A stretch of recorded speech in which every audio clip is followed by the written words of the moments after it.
Bai Yi is the leader of a proficient awakened team called the Divine Core. Because magic exists in this world, demons and their caves appeared, which in turn caused those with special powers like Bai Yi to awaken. His team is the strongest in their organization, and they are on a mission to exterminate the Demon King, Belphegor. Belphegor is a triple S-class demon with 5 elements, making him a tough opponent. Bai Yi and the other warriors received their instructions from the gods. As they enter the cave, Bai Yi shouts to inform his squad that the mission has begun. This is the 100th high-level demonic cave the proficient team has challenged. His team includes Ling Yue, Han Xiaoling, and Lucian. Due to its predicted difficulty, the mission was designated an L-class purge operation, the highest rank. However, the team is excited for the mission, as they have been promised a vacation once they defeat Belphegor. In perfect sync, the team unleashes their powers on the attacking demons. Bai Yi leads the attack as they easily cut through the demons with swift and precise attacks. This is possible because all members of the Divine Core are L-rank warriors. Within a few minutes of coordination, the team clears the cave and kills the Demon King Belphegor. The team members excitedly talk about how easy it was. However, Lucian is skeptical about the operation. He feels it was too easy for an L-rank mission, and Bai Yi agrees. The intel he received stated the Demon King had 5 elements and a hidden skill. While he is analyzing what might be wrong, Ling Yue hugs him from behind, asking if he will treat them to a feast. Tired of her, he pushes her away while telling the team they are going to have dinner at their usual spot. Han cannot believe their captain is throwing away a chance with Ling. Just then, they notice the last member of their team is missing. He hadn't helped during the fight and was nowhere to be seen. The team isn't concerned since they have cleared the mission. Suddenly, he appears behind them, raises his hand, and declares the start of the purge operation. Han is immediately hit in the head with a projectile, killing him instantly. Shock runs through the team as they see Han on the ground, half his head gone and blood spilling onto the floor. While the team is still in shock, the traitor reveals that he was assigned the purge mission by God himself.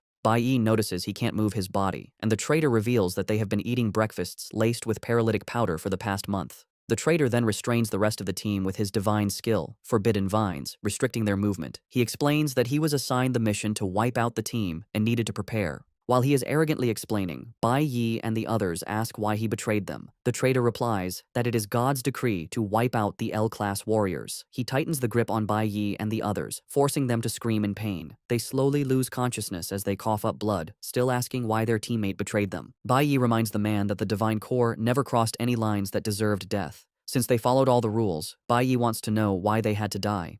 The traitor arrogantly tells them that God doesn't need a reason to kill them. He walks close to Bai Yi, and after choking him with his vines, he punches through his chest. Bai Yi cannot get over the betrayal, as he considered the traitor part of his family. The team had been together for 10 years and was practically inseparable. The traitor laughs at Bai Yi for being naive. He tells him he was never family. From the first day he joined the Divine Core, he has been on a mission for the gods. Essentially, Bai Yi and his team were just pawns. The traitor joined the team to study them and played his part well. Bai Yi and the team finally lose whatever life force they have left and collapse. The traitor stands over them and finishes Bai Yi off with a shot to the head. On that day, May 22nd, 2125, Bai Yi and his team of L-class warriors were killed. Their bodies lie on the ground as the traitor walks off to prepare for his vacation. As Bai Yi's consciousness fades, he suddenly hears a voice demanding they make a deal. He is shocked to find himself in chains in an unfamiliar environment. Standing before him is a creepy man in a suit with a dark aura. Bai Yi looks closer and realizes it's Belphegor, the Demon King. He wonders how the Demon King is alive.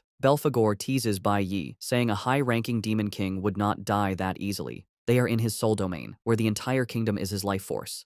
Tired of the Demon King's chatter, Bai Yi suggests they get to business. Seeing Bai Yi's anger, the Demon King proposes a deal. Belphegor reveals that his hidden skill is life regression. He tells Bai Yi he can send him to the past, giving him a chance to change the outcome. After being reminded of how his team died, Bai Yi doesn't hesitate to agree to the Demon King's proposition. He is burning with rage and swears to kill the traitor and the gods who gave the orders. The Demon King is pleased and, in addition to helping him, grants Bai Yi another gift, Belphegor's heart. Bai Yi asks the Demon King why he is making a deal with him, but he is sent off before getting an answer. When he opens his eyes, he finds himself in a classroom with his teacher, Huang, yelling at him. Bai Yi has gone back 20 years to the year 2105. This was when Bai Yi was in the middle school division of the nation's Awakened Academy before his awakening. Bai Yi is surprised that he truly came back to the past. The teacher scolds him for sleeping in class, especially a class right before his awakening ceremony. As punishment, the teacher orders him to stand in the back of the classroom. Still in shock, he slowly walks to the back, staring at classmates he hasn't seen in nearly 20 years. The teacher continues the lesson, explaining the 5 elemental powers: lightning, flower, cloud, nuclear, and stellar.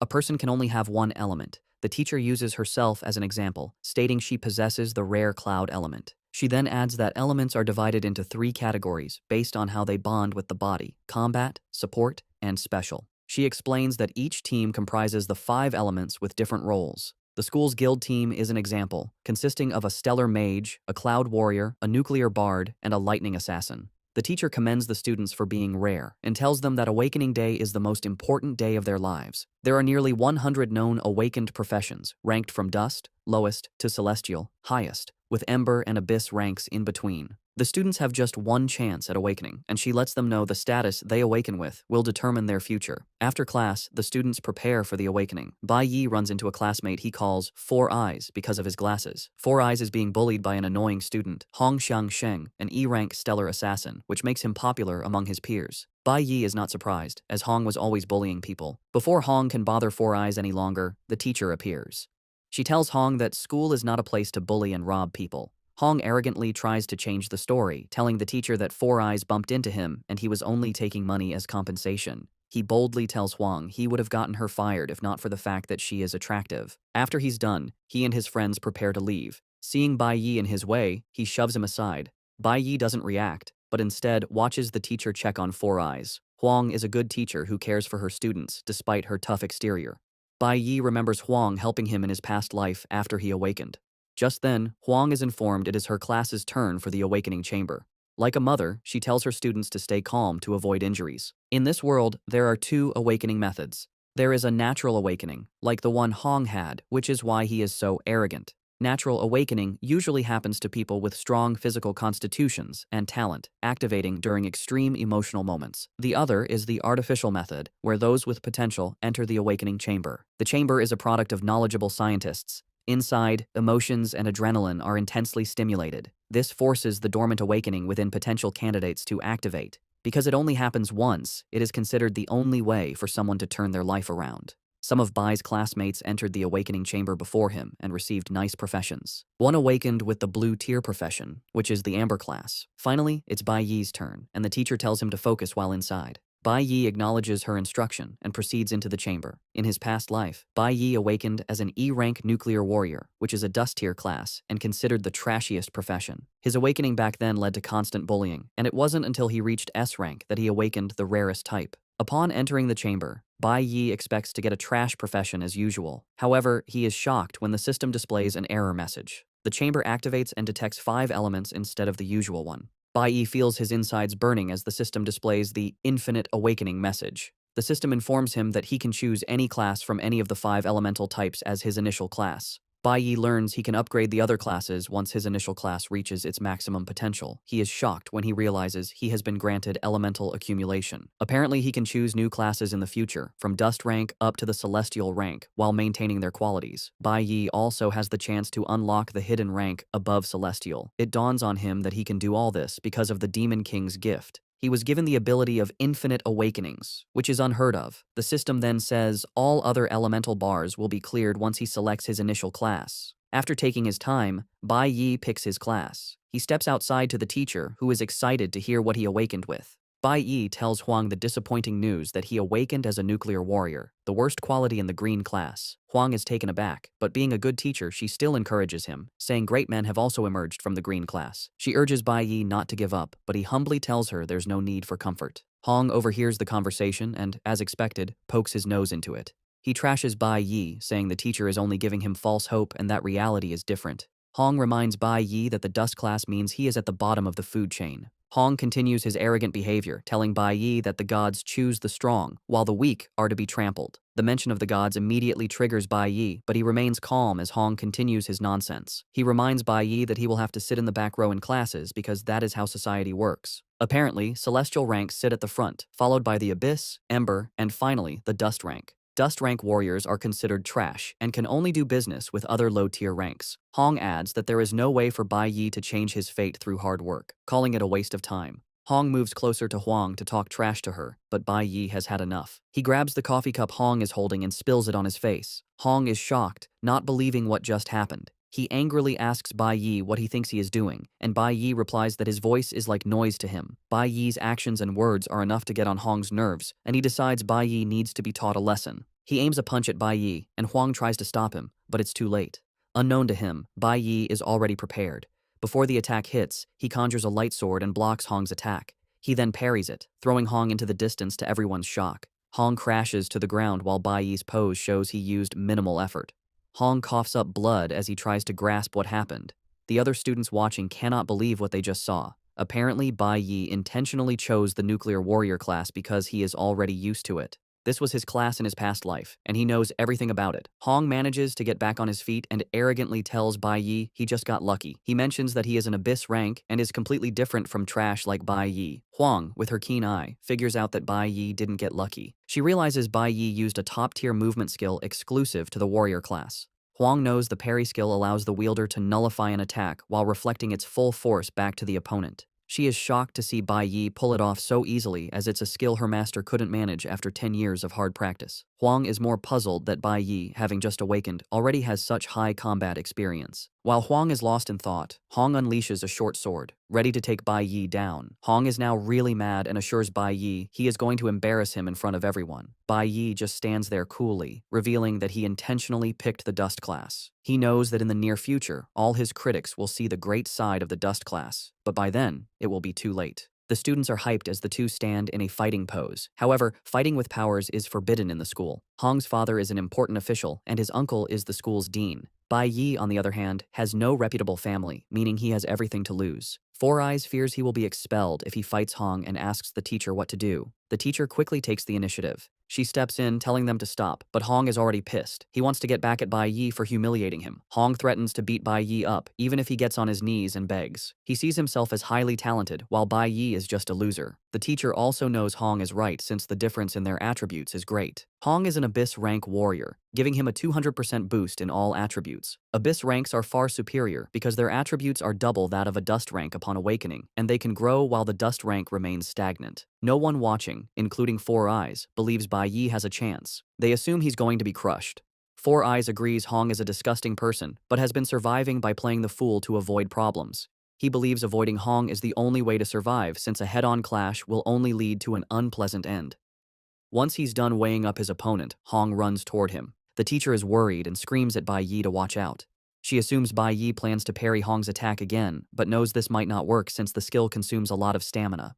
The speed at which Hong is coming will make the parry useless. Even Hong is confident he has the advantage. Bai Yi, however, just smiles. He has no interest in dodging since he has another card up his sleeve. Just as Hong reaches him, he activates the Flash Blink skill. This is an instantaneous flash effect that lets the user pass through obstacles. It's over in the blink of an eye, and before Hong knows it, Bai Yi has hit him in a vital part of his body. He coughs up blood while trying to figure out when Bai Yi got behind him. He slams the ground in frustration and humiliation while the students are left in total disbelief. None of the onlookers caught a glimpse of what Bai Yi did. The only thing they saw was Hong crashing to the ground. Even the teacher had no idea what happened. However, the class president, Chi Yin, actually saw what Bai Yi did. Chi Yin realizes that Bai Yi has mastered the highest level usage of a warrior's basic skill and applied it during the fight. Meanwhile, the students are all questioning what's wrong with Hong. On the status screen, Bai Yi notices one of his attributes increased because he defeated an opponent. However, he is not impressed with the points, considering them too few. He knows that defeating demons is the only way to get higher points and plans to do so as soon as he can. Still struggling on the floor, Hong is not ready to give up. He tells Bai Yi not to leave as he is not done with him. He grabs his knife and tries to attack Bai Yi from behind, but before he can, they hear a voice telling them to stop. It's the school dean, Hong Lin, who is Hong's uncle. Lin mocks Hong, telling him he has already made a fool of himself, and tells the students to head home. At the mention of home, it registers in Bai Yi's head that he has a home. He had forgotten because he was just reborn, and his parents had already died in his past life. He remembers that something tragic happened on this very day, and before the dean can address him, he frantically dashes off. Even Hong is shocked as Bai Yi runs from the scene. The dean is short of words but turns to Huang, telling her to get her student under control. He promises to overlook what happened, and Huang thanks him. Later, Hong follows his uncle to his office to justify what happened. He claims Bai Yi only got lucky, but his uncle screams at him, saying Bai Yi utterly humiliated him. Leon stood in the distance and witnessed Bai Yi use the flash blink. He explains to Hong that in that split second, Bai Yi found his weakest point and struck it, leaving him defenseless. The dean is pissed because even with his experience, he cannot execute the flash skill with such proficiency. The dean compares Hong's battle with Bai Yi to that of a pro gamer toying with a noob, letting his nephew know that Bai Yi is no ordinary kid. Meanwhile, Bai Yi is rushing, thinking about how important it is for him to get home. He reaches the apartment building quickly, remembering how things went down in his past life. He is ready to stop it from happening again, even if he dies trying. Bai Yi enters the house while his father watches TV and his mother does the dishes. He looks angry as he enters, and his father is surprised he came home early. Bai Yi ignores his father and focuses on his mother. With tears in his eyes, he expresses his gladness that his mother is fine. His mother is mute and communicates with Bai Yi using sign language. She tells him she made his favorite hot and sour noodles, but Bai Yi immediately says he isn't interested in noodles today. He tells her that he wants to eat pickled fish. Bai Yi's mother tries to argue, but finally gives in to her son's stubbornness. She agrees to get the pickled fish, and Bai Yi offers to follow her, but his father stops him, saying his mother can go by herself. He wonders why Bai Yi came back and didn't greet him. He stands up, gets his alcohol, and asks Bai Yi how his awakening went, eager to hear what his son awakened with. It turns out Bai Yi's father, Bai Lingsheng, is a class electric warrior and is fairly strong, which makes him dangerous. Bai Yi tells his father he didn't awaken that day because things took too long. His father demands to know why he came home early if he hadn't awakened. He mentions being disappointed with his friend's son's awakening class and expects his own son to awaken with the Abyss rank. Lingsheng claims he awakened with the Abyss rank and has poured his sweat and blood into raising his son. Pissed, and with a scary aura, he demands to know what Bai Yi awakened with. Engulfed in the aura, Bai Yi lies again that he hasn't awakened. This only makes his father angrier, and he smashes a drink bottle on Bai Yi's head. When he learns Bai Yi awakened with the dust rank, he grows more furious and yells at him. Lingsheng is a violent man who can't control his emotions. In Bai Yi's past life, his father's fury and embarrassment over the dust rank turned to violence. He hit Bai Yi, but his mother stepped in as she always did. As a weak boy, Bai Yi could only watch as his father beat his mother for an hour. The beating was so severe that a blow to the head left her mentally unstable. He could only cry as he watched his mother get battered in his previous life. Now reborn, he aims to change things. He still doesn't have what it takes to challenge his father, a C-rank Abyss class warrior, and will need time to level up. The tactics he used against Hong won't work here. His father is on another level, with real combat experience. Bai Yi sadly realizes he can't touch his father yet. His father grabs him by the hair, ranting that he regrets Bai Yi was ever born. Bai Yi knows he is in a deep mess. His father came home early to wait for him and won't let him go until he's satisfied. Knowing his father's violence, he wanted his mother away from the house. Bai Yi is glad he got her out, but as he celebrates this internally, a blow lands on his head. Things worsen when someone enters the house. It is his mother, the very person he tried to keep from witnessing the violence. His mother is horrified to see Lingsheng pounding on their son's head as he lies on the ground. She had rushed back as fast as she could to feed her hungry son, which explains her quick return. Bai Yi is terrified to see his mother, wondering if history is about to repeat itself. As expected, Lingsheng turns his attention to the poor woman. In a flashback, Bai Yi sits in a prison cell. In his past life, he became the first person to advance from a green to a platinum tier. Because of this feat, his cellmate wonders why he was arrested and brought to a prison for those sentenced to die. Bai Yi's only statement was that he deserved to die because he beat his mother to death. He was sentenced to death for killing his father in revenge for what happened to his mother. Now, in the present, history is about to repeat itself. As Lingsheng continues his madness, Bai Yi's mother runs to check on her son. Bai Yi knows he is stronger than an ordinary person who wouldn't have survived his father's punch. His mother tries to help him up, shielding him from his angry father. Lingsheng continues his rant, telling his wife he was happy when she was pregnant. Since his siblings couldn't produce a son, he believed he was destined to restore the family's glory. However, he is disgusted by what followed. His son, his great hope, awakened with the worst class, dust rank. Lingsheng screams at his wife, reminding her Bai Yi can't advance because it is a trash class. He blames his wife's genes for the result. Lingsheng loses control and raises his hand to hit her, but Bai Yi won't allow it. He uses Flash Blink to get past his mother and block his father's attack. Lingsheng is thrown backward and smiles heroically. His mother is worried, knowing what is coming next. Lingsheng gets to his feet and arrogantly walks toward his son, intending to beat him to a pulp. Bai Yi plans to use the parry attack, but before he can activate the skill, his father's punch breaks through his sword and hits his face. Bai Yi spills blood, bitterly realizing the huge power gap between them. Before he can breathe, another punch comes. He blocks it with his hands, but the shock still injures his ribs. Ling Sheng prepares another powerful strike to put his son in his place, mad that he has the guts to defy him. Bai Yi sees the punch coming, but can't dodge or block it. He only covers his head with his hands as the blow lands. Ling Sheng tells Bai Yi he deserves to die for awakening with a useless class. Yet, Bai Yi remains standing, unwilling to let history repeat itself. Seeing Bai Yi still up makes Ling Sheng angrier. He mocks him, asking if he thinks he's the real deal just because he awakened. Ling Sheng grabs a chair, ready to smash his son. Bai Yi's mother holds him as they brace for the hit. Just then, a commanding voice outside demands they open the door. Ling Sheng is disappointed by the interruption. Bai Yi's mother holds her son, relieved by the break. However, the knock is no surprise to Bai Yi, as he arranged it. Ling Sheng acts tough as he opens the door, but his attitude changes when he sees who is there. Two tough-looking men stand at the door and ask Ling Sheng what took him so long. The two men are inspectorate investigators, Liang and Chen Jin-woo.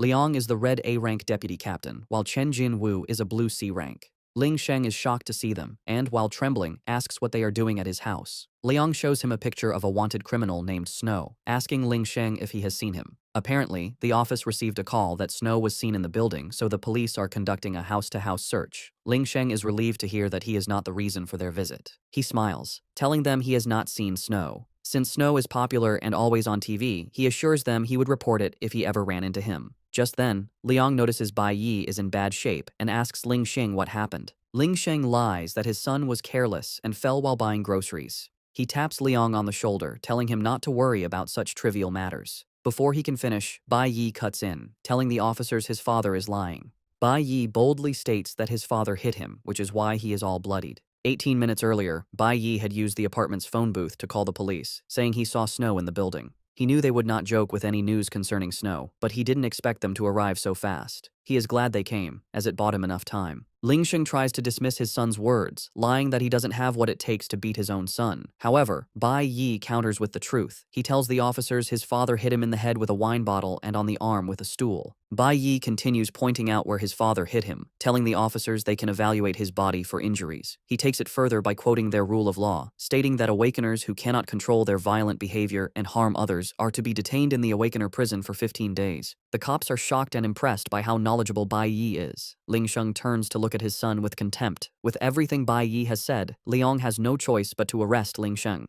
The cops immediately grab him, and when he tries to reach for his son, they tell him to calm down, or they will use force. Ling Sheng is grabbed out of the house, but he threatens to wipe his son out once he is back. Bai Yi ignores him and closes the door as he is dragged away. Once they are safe, Bai Yi's mother runs over to hug him. Bai Yi is relieved that he was able to save his mother. However, he has 15 days to get stronger and promises his mother that Ling Sheng will never touch her again. Before his father was taken, Bai Yi managed to grab the key to his safe. He knows his father has something important inside, as this is how he climbed from E rank to C rank. Later, Bai Yi heads to the safe and unlocks it. The contents were a secret Bai Yi learned after his father died in his past life. He opens the safe and brings out a scary blade. Bai Yi plans to take on the demon caves using the blade. Since demon caves are the only way to upgrade his class, he knows he has no choice but to enter the labyrinth. However, there is a problem. The demon caves are under the jurisdiction of the gods, and only guild members can enter. The ones Bai Yi can currently enter are managed by the school. He can also access a hidden demon cave that he knew about from his past life. Soon, Bai Yi makes his way to the hidden demon cave, determined to surpass everyone as fast as he can. Meanwhile, in the inspectorate's detention room, officers talk about the Snow sighting being a false alarm. They aren't mad, as they are always ready to check out anything related to Snow. While they discuss, Ling Sheng tries to bribe them for his release. Liang is disgusted by Ling Sheng's behavior, especially since he was a guild member. The officers tell him things will get worse if bribery is added to his charges. They urge him to stay put for the night before being sent to the Awakener prison the next morning. Ling Sheng's rage is directed entirely at his son. Since Bai Yi knows his father will be out in 15 days, he is preparing to take on the demon caves to level up. Demon caves are another space parallel to their world, accessed by a door that appears out of thin air. Once discovered, they are mostly taken over by guilds because they house demonic beasts and ores, making them the best place for awakeners to improve. However, a team is usually required to enter since the caves are dangerous. The one Bai Yi is about to take on was only discovered 5 years later in his past. An F-rank cave requires 3 E-rank warriors, while an E-rank cave needs a 5-person team of 3 E-rank and 2 D-rank warriors. Bai Yi is confident the cave he is about to challenge is an F-rank. The demon caves are known to be dangerous, but since Bai Yi has no other choice, he must take on the cave by himself. He knows why he needs to get stronger as soon as possible. Armed with the weapon from his father's safe, he proceeds into the demon cave. The area is filled with ice and snow, and Bai Yi figures he is in the domain of a cloud-type magic beast. As he strolls through the domain, he soon runs into a sleeping ice bear. In front of it are human skeletons, showing that others might have entered before. While he is looking around, a bloodthirsty forest wolf appears and almost gets him.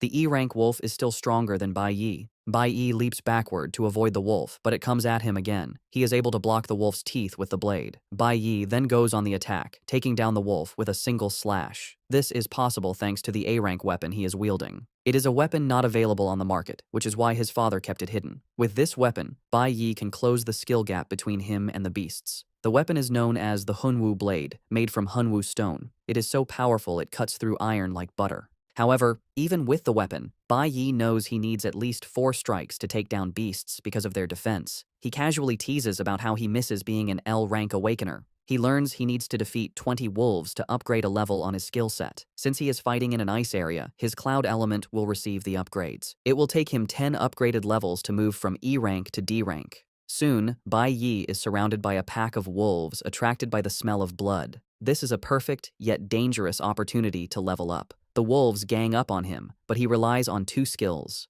dodge and counterattack. He maneuvers his way around without taking damage while dealing damage to the beasts. He takes down the first pack, with each kill giving him 52 experience points. He also acquired Wolf's Fangs. After taking out the pack, he has the Wolf King to deal with. Using his agility, he delivers several cuts to the wolf's body, giving it no chance to heal. The Wolf King dies, and Bai Yi earns 56 points for the kill. Because he defeated the Wolf King, he also earned a Snow Wolf Diamond. After clearing out the first pack, Bai Yi has enough experience to upgrade to D rank. He also earned 12 attribute points and allocates them as he sees fit. He notices he is already tired after taking out just 20 wolves and is not impressed with how weak E-rank bodies are. He also knows he needs a dimensional backpack to store his loot. Bai Yi admits that taking on a demonic cave solo is difficult. The Snow Wolf Diamond he earned is a durable jewel used to craft special weapons and is expensive on the market. He knows the only way to access a high-tier demonic cave is to join the Divine Core. Since awakening schools are under the guilds, they often send representatives to scout prospective warriors. It is every student's dream to graduate and join a guild.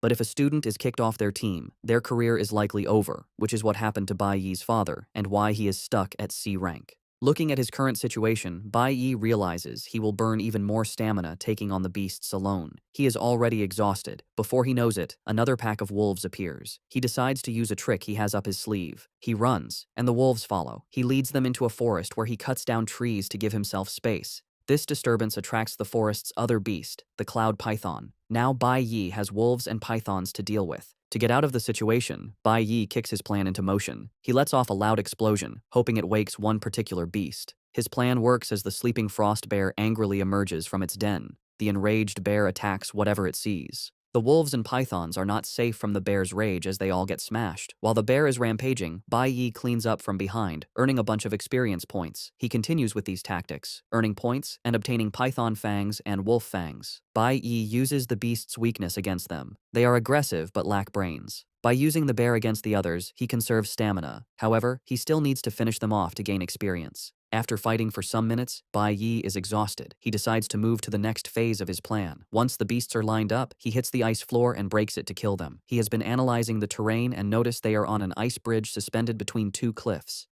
This brilliant plan takes out almost all the beasts in one go. Bai Yi is exhausted but still needs to handle the frost bear and the remaining wolves. The system unlocks a new title for him, 1 against 100. With this title, his stats increase by 10% when fighting multiple enemies. However, Bai Yi is not worried about the frost bear yet. He knows every cave has a final boss and expects it to show up. He has caused enough chaos and wonders why the boss hasn't appeared. Suddenly, an ice spell hits the area. Before he can react, he and the beasts in front of him are hit. Bai Yi realizes his assumption was wrong. The final boss had already awoken and was waiting for the perfect moment when everyone was exhausted. Bai Yi and the beasts are gathered in one spot, making it hard to escape. The spell hits him, and his legs are already frozen. He realizes the ice bridge was part of the boss's trap. The boss put everything in place to show up and reap all the rewards. It dawns on Bai Yi that the cave's final boss is intelligent. The final boss is the Kalen demon monkey, which also has other apes as guards.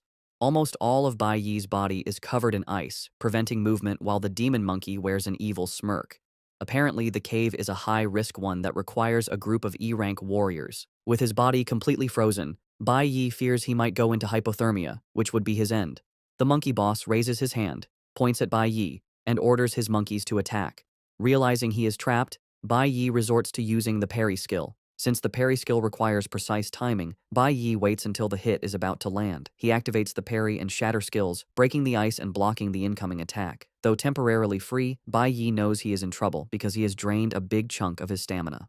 The shatter skill lets an awakened use all their energy to break free from control effects, but it consumes a large amount of stamina. Bai Yi figures the demon monkey will need time before using an ultimate skill again, and he must kill it before then. The demon monkey then orders the ice bears and wolves to attack Bai Yi. Since the nucleo element has issues against the cloud element, Bai Yi knows his chances of winning are low. He is low on stamina and getting exhausted. The demon monkey sits like a proper villain while ordering his minions around. Bai Yi knows he will die if more beasts show up. While trying to think of a way out, he is attacked by one of the monkey beasts, which tries to smash him with a club. Bai Yi only manages to block the attack but is pushed back, his knee scraping the ice floor as he tries to maintain balance. The sudden attack causes Bai Yi to lose all his strength, putting him at a serious disadvantage. The ice bear's constant screaming weakens him further. One bear throws an ice boulder at Bai Yi, but he manages to cut it down. However, the cold doesn't help as his stamina has almost hit zero. Once the demon monkey notices Bai Yi is nearly drained, he uses another ultimate skill, the Ice Storm.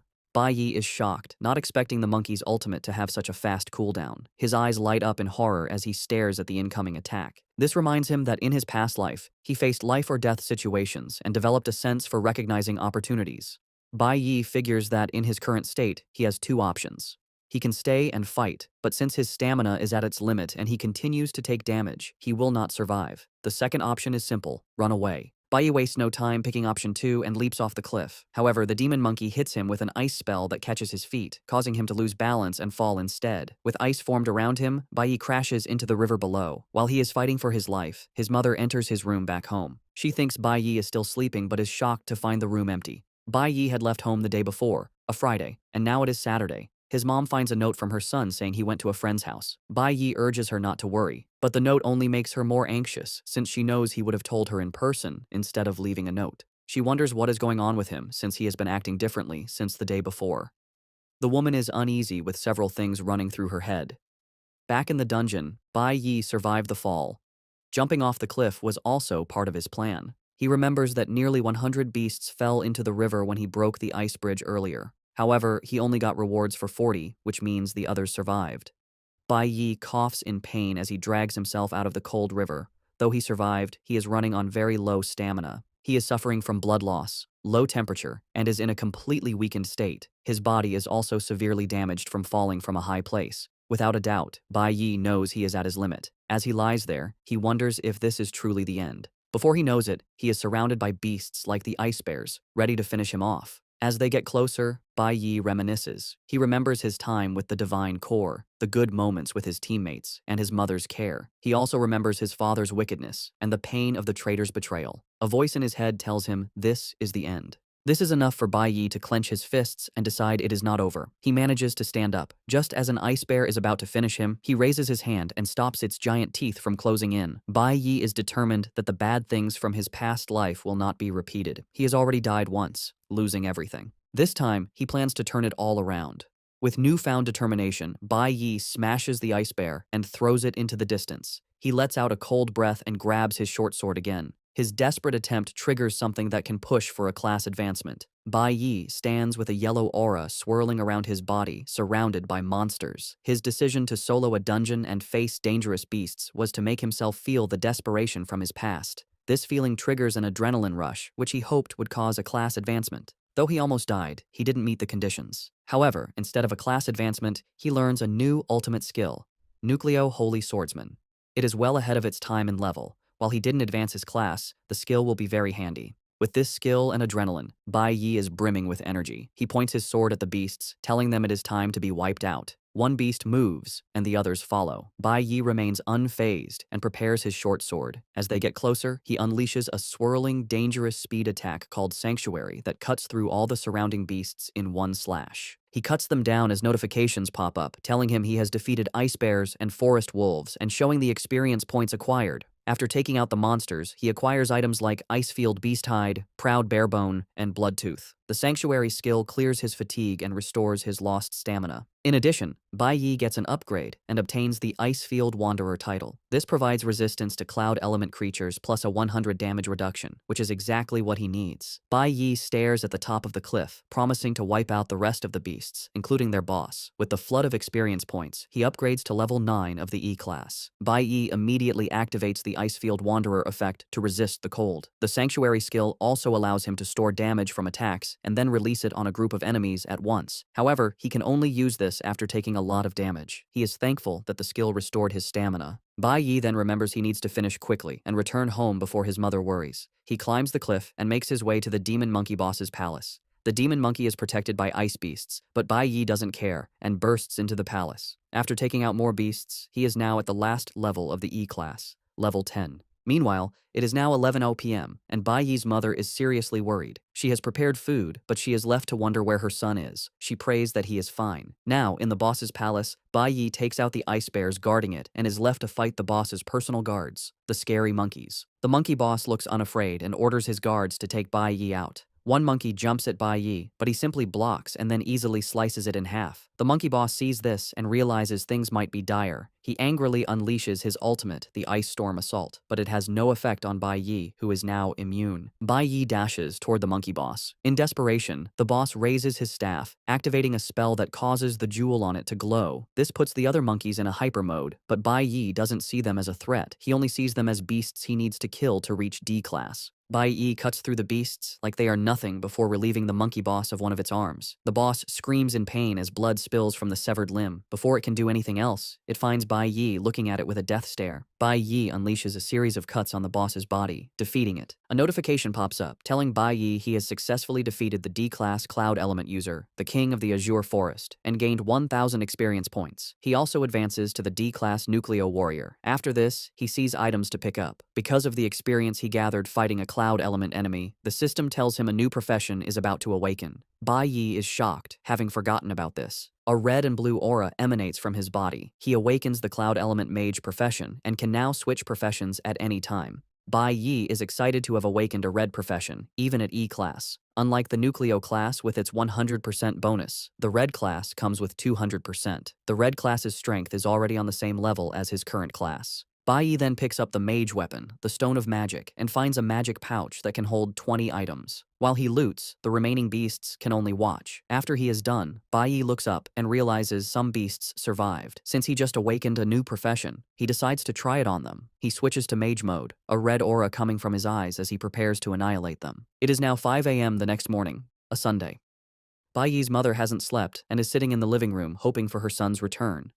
Just then, Bai Yi opens the door, and she immediately stands up. Bai Yi enters, smiling, apologizing for making her worry. His mother runs over and hugs him tightly while crying. Bai Yi is shocked to see she has been waiting for him and hasn't eaten. He then tells her he has good news. While leaving the dungeon, Bai Yi gathered valuable items thanks to the magic pouch he found. After leaving, he meets an ore broker. The broker offers to buy the ore for 800, but Bai Yi counters with 8,000. This shocks the broker. Bai Yi doesn't argue and just takes the ore back.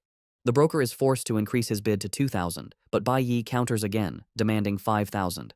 The broker proposes 3,000 as his final offer. As he says this, Bai Yi starts increasing the price, and it quickly appreciates to 7,000. The broker is still arguing, but when he realizes Bai Yi won't stop, he quickly agrees to take the ore for 7,000.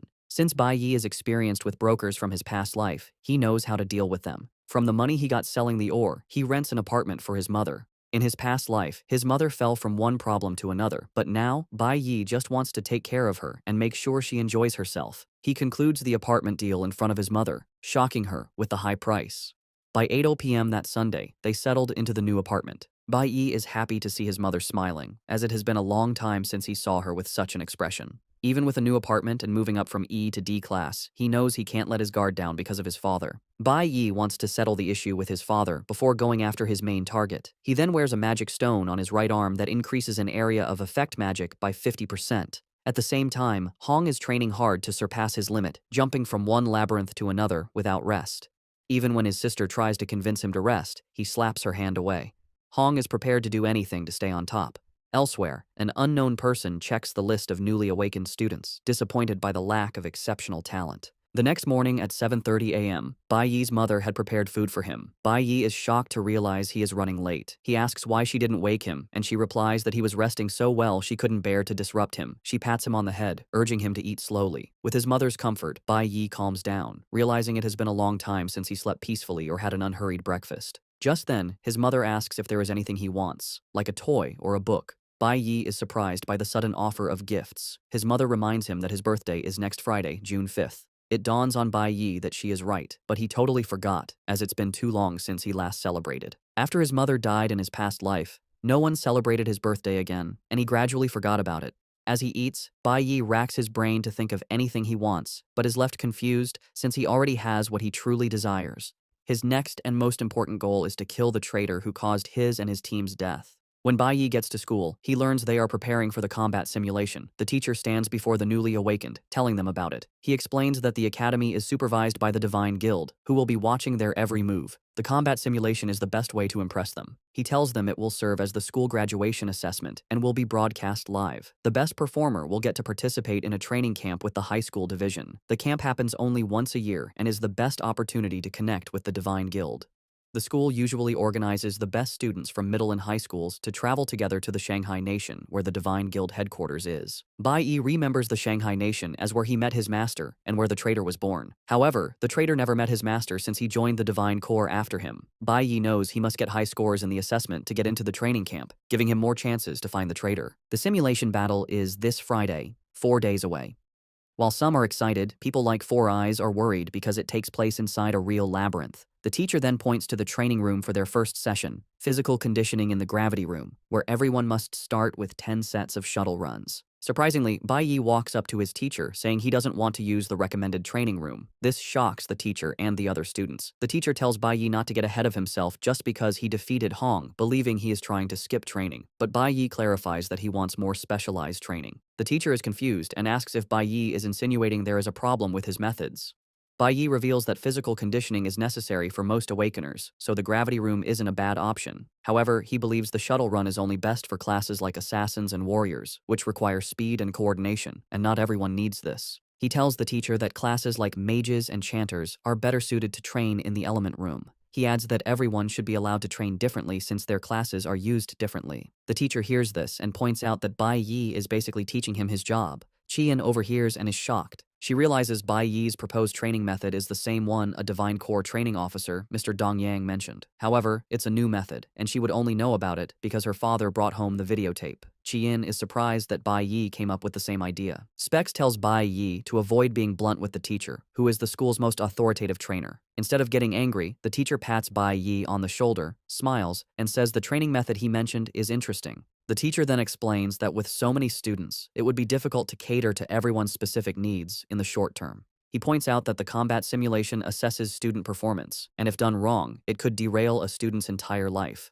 Bai Yi remembers that though he had a bad family, his teachers supported him in his past life, helping him grow into a responsible person. He turns to the teacher, assuring him he won't let him down. The teacher then asks Bai Yi how he intends to train as a nuclear warrior. Bai Yi suggests turning on the elemental suppression in the element room to its maximum setting. This shocks the teacher and even Specs. Bai Yi lies, saying that even though he is a warrior, he wants to balance his abilities to challenge his weaknesses, hiding the fact that he wants to train his mage profession. Just then, Qi Yin raises her hand, saying she is also interested in practicing elemental control. The teacher gives in and tells the two to do as they please, but urges them to do their best during the final assessment. Qi Yin walks up to Bai Yi, suggesting they practice together, but he quickly tells her he is entering a private room, rejecting her. Qi Yin claims the rejection has fired her up to do her best.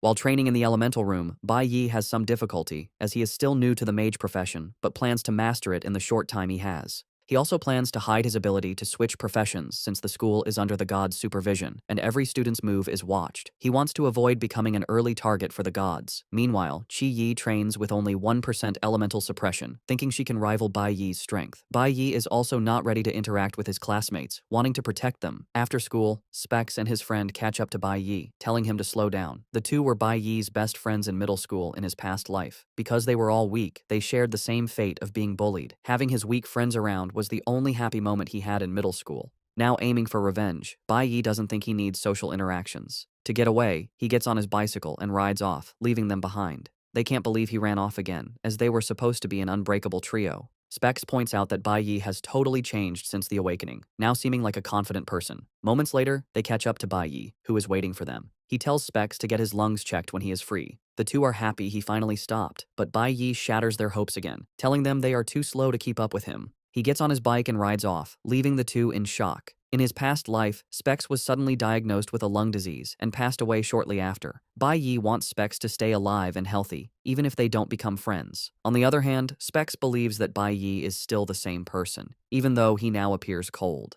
At the recruit training ground in the Shanghai Nation, two men talk about a new recruit who has been performing well. The recruit has the same hair as the traitor who betrayed Bai Yi and his team. That evening, when Bai Yi returned home, he told his mother to avoid going out alone. He assures her that he will always return home early with groceries. Bai Yi is worried because he knows the environment is not entirely safe for his mother and he needs to provide a better place for her. At the Awakener's prison, Ling Sheng is already making a deal with one of the chefs. The next day, Tuesday, Bai Yi has managed to familiarize himself with how mages operate, realizing the key is casting time and calculating the required elemental power. While he is pushing the training room to its limits, his friends are struggling with shuttle runs. The training continues the next day, and afterward, Specs and his friend ask Bai Yi to join them for dinner. As expected, he bluntly refuses, saying he needs to return home early. However, he leaves his friends with some advice, telling them a secret technique for archers. The friend, who is an archer, rejoices after hearing the advice. By Thursday, Specs visits the clinic, where the doctor tells him he is very lucky to have come in. The doctor informs him that a fast-growing parasitic tumor is in his lungs. The doctor tells Specs to schedule surgery at a major hospital soon to have it removed. Specs thanks the doctor and assures him he will make an appointment. As he leaves, he remembers that Bai Yi was the one who warned him about his lungs. He wonders how Bai Yi knew there was a problem, which adds to the mystery surrounding him. Just then, he hears some guys talking about Hong. Hong has reached E-Class Level 4, and they believe he will be the best performer in the assessment. It turns out his family has a private labyrinth, which Hong has been using to level up as part of their private army. This is when the trio mentions something that catches Specs' attention. Hong is planning to teach Bai Yi a lesson after school for what happened last weekend. The trio talks about how pissed Hong is, and that he is even planning to kill Bai Yi. Hong has armed himself with a weapon to be more dangerous. Specs hears this and realizes his friend is in grave danger. Worried, Specs swings into action, deciding that helping Bai Yi is the best thing he can do. He dashes through the school hallway, thinking about the useless tricks Hong might try. Specs worries that Hong might have gathered his goons to help beat up Bai Yi. He suddenly stops, thinking of how useless he will be even if he tries to help. He wants to back down, but then he remembers that Bai Yi helped him. He considers Bai Yi his brother and is prepared to sacrifice himself to save him. Specs makes his way to the school armory and breaks the lock to get in. He is conflicted about breaking the rules but can't get the idea that Bai Yi saved him out of his head. He pushes open the door, prepared to die to save his friend. He checks out the weapons on the rack and picks a giant axe. Suddenly, he hears Chi Yin's voice behind him asking why he is breaking into the armory. Specs wants to stay quiet, but Chi Yin presses him, asking what is wrong since he looks like he's in a hurry. Specs then screams at Chi Yin that he needs to go save Bai Yi's life. Meanwhile, Bai Yi has noticed he is being followed, but he reaches an alley before telling whoever it is to step out. Hong steps out, looking menacing with a sword in his hand. He tells Bai Yi that he is there to settle their score. Bai Yi turns with a pitiful face, asking Hong if he thinks he has what it takes to defeat him. Hong replies that he is positive he can take Bai Yi down. He says this while dashing toward Bai Yi with his skill called Accelerate. Hong claims he has been training non-stop since the incident. In addition to accelerating, Hong activates another skill to appear behind Bai Yi. Just before he can land a hit, Bai Yi moves very fast out of the way. Once there is an opening, he grabs Hong and smashes him to the ground. Hong gasps in pain, realizing Bai Yi's attack power is far higher than his own. He cannot believe this is possible, and Bai Yi tells him he is not the only one who has been training. Bai Yi whips out his dagger and smashes it into the ground beside Hong's head. Hong finally realizes that Bai Yi is well ahead of him in power and strength. They may be the same age, but Hong figures out the menacing figure in front of him is someone he can never surpass. Hong is shocked that Bai Yi leveled up too and screams at him, asking what his level is. He refuses to believe it, asking how he did it. Hong reveals he engaged in extra training just to get to level 4, which took a lot of hard work. He can't believe Bai Yi is still faster. Bai Yi smiles when Hong mentions how hard he has been training. Bai Yi simply asks him if he has died before. With a knife to his throat, Hong tells Bai Yi to just kill or torture him. Hong believes Bai Yi has been looking down on him, and Bai Yi admits this. However, he assures Hong that he doesn't actually hate him that much. Bai Yi is impressed that Hong followed him and didn't ambush him or call his friends to gang up on him. Bai Yi understands that Hong was just trying to test his own strength. Hong screams at Bai Yi to kill him now, or risk dying at his hands later. He doesn't want Bai Yi to pretend he can see through him. Bai Yi thinks again and tells Hong he is taking back what he said about not hating him too much. Meanwhile, Specs and Chi Yin have arrived but are hiding and watching. They are surprised to see Bai Yi has handled the situation without their help. They see Bai Yi sitting on Hong like he is a nobody, and Hong isn't even moving. Bai Yi then tells Hong that he has a deal for him. He lets Hong know there is a way for him to get stronger, but in return, he has to do something for him. The next day, Friday, is the assessment day. The teacher tells the gathered students that it is time for the combat simulation. He explains that even though it is a simulation, they will enter a real labyrinth. Although most of the labyrinth's power has been sealed, there are still dangers. The teacher urges them to act according to their capabilities since there are many dangerous monsters inside. To ensure the students are safe, high school students have been assigned to guide them. The seniors will not fight, but are expected to intervene in the face of danger. A team of 4 to 5 people will be formed with a senior student leading them. They can choose between E-class and F-class dungeons. However, the E-class dungeons are much more difficult, and the teacher urges them not to try one if they don't have the strength. He adds that failing the challenge will result in the loss of academic credits, showing how important it is. After giving the instructions, the teacher tells them to start choosing their dungeon level. He asks the students to raise their hands if they want to challenge the E-class dungeon. A total of 8 students, including Chi Yin and Hong, raise their hands for the E-class dungeons. Specs is surprised that some students are crazy enough to take on the dangerous dungeons. Out of 180 students, the teacher announces that 8 have volunteered. He lets them know the rest will be randomly distributed to the F-class dungeons. However, Chi Yin notices that Bai Yi didn't raise his hand. Just then, Bai Yi walks up to the teacher, saying he would like to challenge the school's D-class Spirit Jade dungeon. Everyone is stunned when Bai Yi makes this declaration. When Bai Yi declared he would challenge the school's D-class Spirit Jade dungeon, a shocked silence filled the room. His teacher stared, speechless at the absurd request. Among the stunned students, Hong Qiansheng and the class president, Chi Yin, looked on in disbelief. The teacher quickly recovered and told Bai Yi he must be joking, stating that no one challenges a D-class dungeon right away and refused his request. However, Bai Yi's intense gaze showed he was completely serious. Just then, the dean of the junior high division, Hong Liang, stepped forward. He explained that D-class dungeons are very dangerous and normally for high school students who have reached D-class or higher. Unfazed, Bai Yi countered that the combat simulation rules allow students to choose their own level. He continued, saying the school's purpose is to find exceptional talent for the Divine Guild, and the criteria for such talent include bravery and strength. Bai Yi then asked if the dean really intended to deny him the chance to demonstrate those qualities. Cornered by Bai Yi's logic, Dean Hong Liang gave in slightly, but presented a new problem. All dungeons must be entered as a team. Bai Yi immediately replied that he could do it alone. This angered the dean, who declared that solo entry is forbidden by school rules to ensure student safety. Just as the situation hit a stalemate, Chi Yin raised her hand and confidently announced she would also choose the D-class dungeon, her face looking determined. Dean Hongliang, clearly agitated, questioned Chi Yin's decision, asking if she had lost her mind and worrying how he would face her father if she got into trouble. Chi Yin stood her ground, explaining that she also wanted the highest possible score and was eager to test her abilities. With a confident wink, she turned to Bai Yi and offered to team up. To her complete shock, Bai Yi bluntly refused, saying he planned to clear the dungeon by himself. Before Chi Yin could react to being rejected again, the teacher stepped in, placing a hand on both of their heads. He stated that Bai Yi's refusal was invalid, forcing them to form a team. The dean, sighing in frustration, reluctantly agreed, muttering about how arrogant the new students had become. The teacher then pointed out a new problem. Since their team only had 2 people attempting a dangerous dungeon, it was unlikely any senior students would volunteer to supervise them. Just as it seemed their challenge was impossible, a hand shot up from the group of seniors. A charismatic young man stepped forward with a charming smile, declaring that the flowers of the motherland always need someone to protect them. The teacher's expression turned to relief, and he told the volunteer that with him there, he could finally rest easy. Chi Yin, now next to Bai Yi, recognized the senior who had volunteered. She told Bai Yi his name was Zeeling and mentioned he had almost joined the prestigious Ultimate School team. As Zeeling approached them with a smirk, Bai Yi wondered who this person was and what that team even was. When Zeeling was in front of him, Bai Yi simply stated that he had never heard of him. This comment amused Zeeling, who thought to himself that Bai Yi was just an ignorant peacock, eager to show off without understanding his limits. With the final team ready, the teacher addressed all the students. He announced the teams were assigned and the combat simulation was officially beginning, creating a large glowing red portal. He explained their progress in the dungeons would be live-streamed by professional drones, monitoring their every move.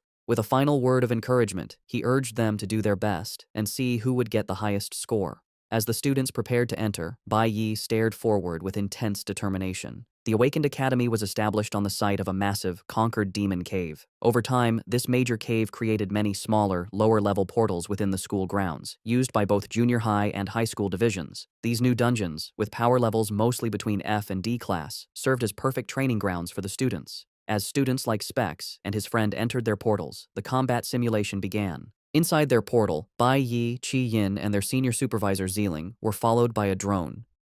Bai Yi was aware the simulation was being broadcast and that his every action was recorded. He knew he had to control himself and not reveal all his trump cards, especially when facing unknown threats, thinking of the gods who were watching. His reason for choosing this challenge was clear. The Spirit Jade dungeon held something he desperately needed. The team arrived in a dark forest, standing on a cliff's edge. At their feet were the remains of a thorny vine, glowing with faint green energy, evidence of their first victory. Zeeling confidently stepped between Bai Yi and Qi Yin. He told them not to worry, as he would protect them, boasting he had experience clearing even unsealed D-class dungeons with other powerful Awakened. As they went deeper into the forest, Qi Yin asked Zeeling how strong the monsters in a D-class dungeon were. He explained their levels range from E5 to D5. However, since the school's dungeons have their strongest beasts sealed, it was unlikely they'd face a true D-class monster, and there wouldn't be a boss. He added with a grin that they shouldn't underestimate high-level E-class monsters, as their attack power and speed can be strong. He reminded them that as new students, they were still just small fries, and Qi Yin nodded in understanding. Zeeling then turned to Qi Yin, promising to find low-level monsters for them to farm points and assuring her he wouldn't let her get hurt. As he was speaking, he noticed Bai Yi had walked far ahead, a strange green aura glowing around him. Zeeling paused, puzzled by Bai Yi's action. He called out, warning Bai Yi not to run so far ahead in case he angered a monster. Bai Yi stopped and turned back, bluntly telling Zeeling he was being too noisy, which left the senior speechless. With a confident smirk and glowing eyes, Bai Yi told Zeeling to just stay back, as his help wouldn't be needed.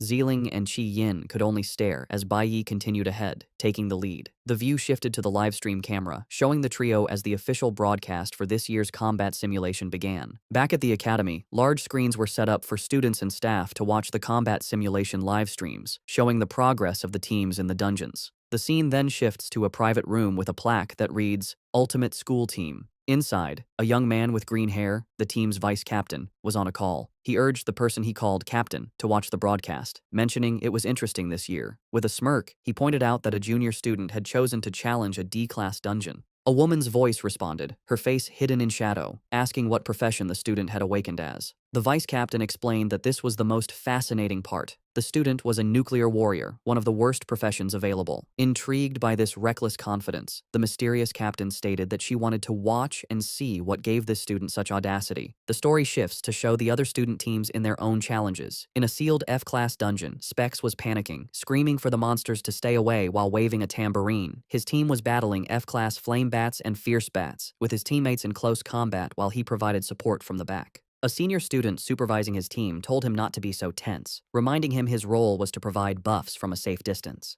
Specs, however, was still terrified, exclaiming how frightening even the lowest-level F-class monsters were. Meanwhile, in a sealed E-class dungeon, the threat was greater. Teams were facing packs of fierce fangs, wolf-like beasts crackling with elemental energy. Hong Qinsheng's team was struggling, with several members wounded on the ground. A healer tended to one of the injured, asking if he was all right. Seeing his team in trouble, a determined Hong declared that if they couldn't handle it, he would take on the beasts himself. Fueled by his rivalry, he charged at a fierce fang, shouting that he would absolutely surpass Bai Yi. A red status window appeared as he struck, showing a skill that boosted his strength, critical hit rate, and lifesteal, pushing him to his limit. The scene cuts back to the sealed D-class dungeon where Bai Yi had just unleashed a powerful attack, a green slash of energy cutting through the air. He stood calmly, surrounded by the bloody corpses of several fierce beasts. System notifications confirmed his kills, with each E-class monster granting him 30 experience points. His teammates, Zeeling and Qi Yin, watched from a distance in disbelief, their supervisor stammering as he asked how Bai Yi had possibly done it.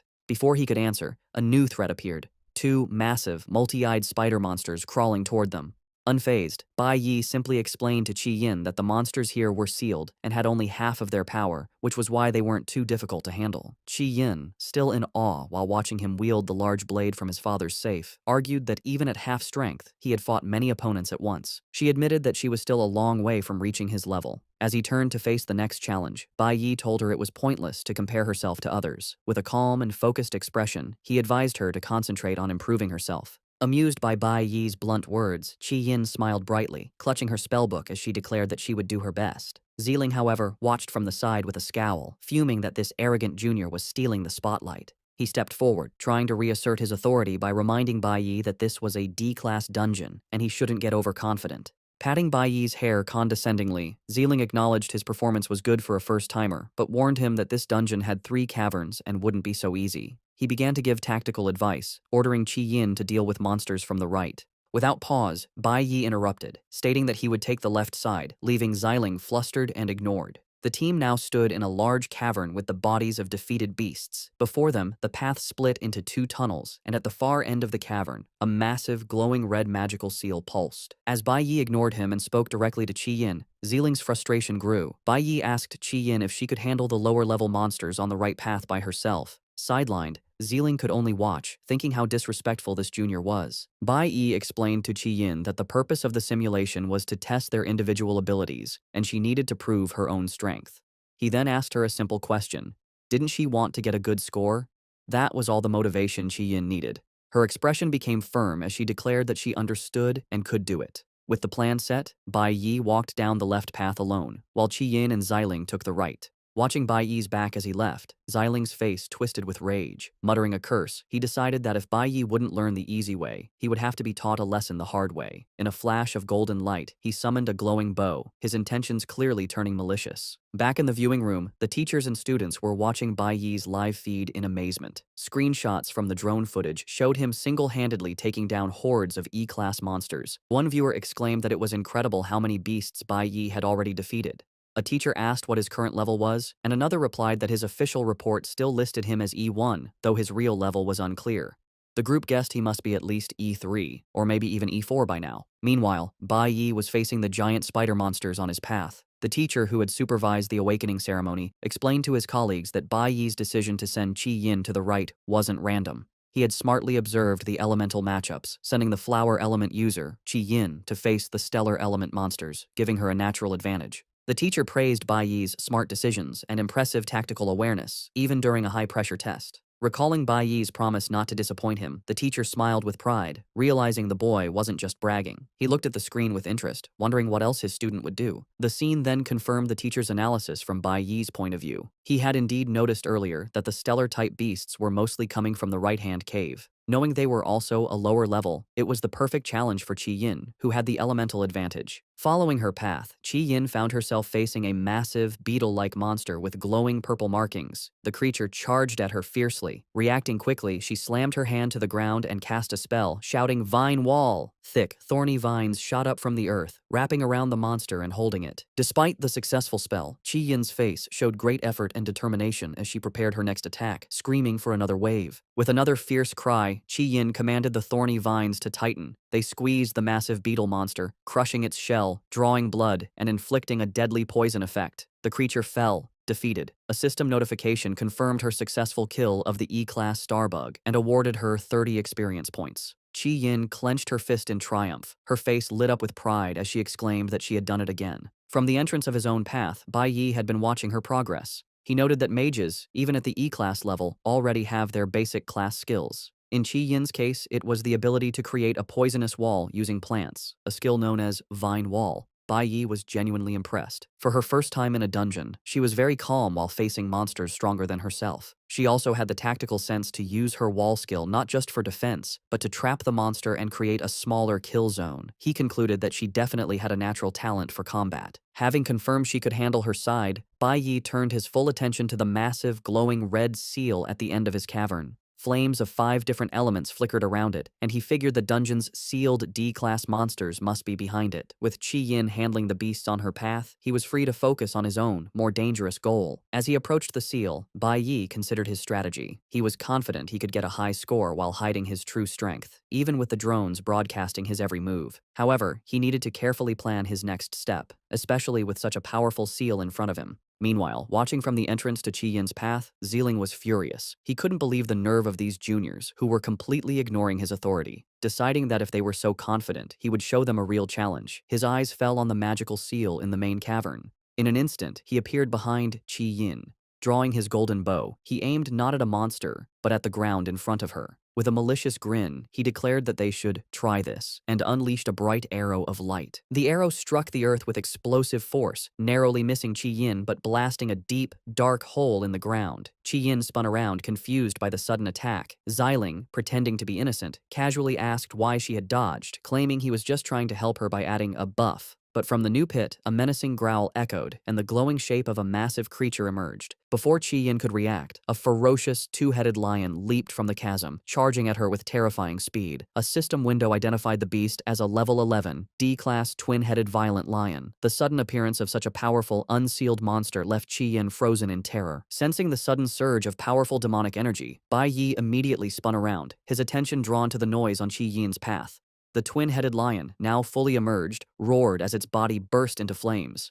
Reacting on instinct, Qi Yin threw her hands forward, desperately trying to hold the beast with her thorny vines. However, the lion's intense fire was too powerful, easily burning through and snapping the vines. With its path cleared, the beast lunged, its massive jaws wide open and ready to devour her. Frozen in terror, Qi Yin could only think it was over. From a safe distance, Zealing watched with a cruel grin, drawing his bow once more as if to add to the chaos. But just as the lion was about to strike, Bai Yi activated his Accelerate skill, a notification confirming a temporary 50% increase in his speed. He shot forward in a blur, intercepting the fiery beast mid-lunge. The sudden move caught Xiling completely by surprise. In a split second, Bai Yi shoved Qi Yin out of the way. Pushing his speed to its limit, he triggered the flash blink effect, allowing him to phase through the lion's attack and land a devastating blow on its head. The powerful strike sent the massive creature reeling backward as Bai Yi landed gracefully, placing himself between the monster and a stunned Qi Yin. Now standing defensively with his large blade, Bai Yi was surprised by the D-class monster's incredible speed, realizing this would be a difficult fight. Xiling watched the chaos with a twisted grin, thinking he knew this dungeon inside and out. He was aware that while most D-class monsters were sealed, there was always one leaked twin-headed lion that would spawn. He gloated to himself, convinced that no matter how arrogant these rookies were, they stood no chance against a true D-class monster. His sinister plan was revealed as he thought about the final detail. The lion had been enhanced by his own skills.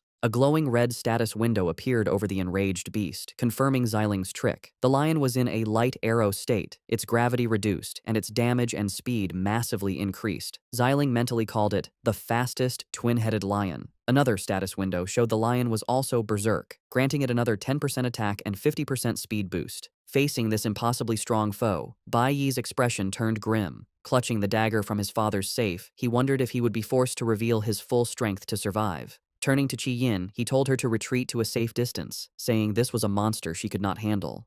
Qi Yin looked on with frustration and anger at herself, cursing her hesitation from moments before. The massive, flame-covered twin-headed lion leaped into the air, hurtling directly towards Bai Yi and Qi Yin. Just as Bai Yi prepared to face it alone, Qi Yin, her face full of fierce determination, thrust her hand forward and shouted her spell, "Vine Wall!" In an instant, thick, thorny vines shot up from the ground, catching the lion midair and wrapping tightly around its body. Not letting up, Qi Yin poured more power into her spell, screaming for another layer. With a final roar, she unleashed a triple-layered vine wall, completely trapping the fiery beast and temporarily stopping its attack. Bai Yi looked on, surprised by her sudden display of power. Turning to him, Qi Yin asked if she could join him in the fight, promising not to hold him back. She declared that even though it was a D-class monster, she wanted to face it with him. From the sidelines, Xiling watched in disbelief, wondering if the girl had lost her mind since she had almost been eaten just moments ago. A small smile touched Bai Yi's lips as he commented on how quickly she had adjusted, admitting he thought she would have been paralyzed with fear.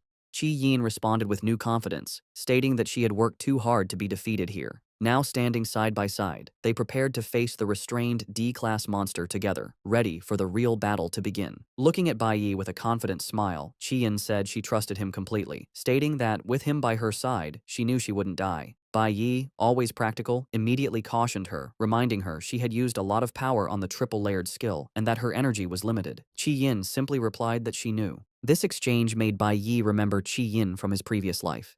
Even back then, she had been a star in their middle school.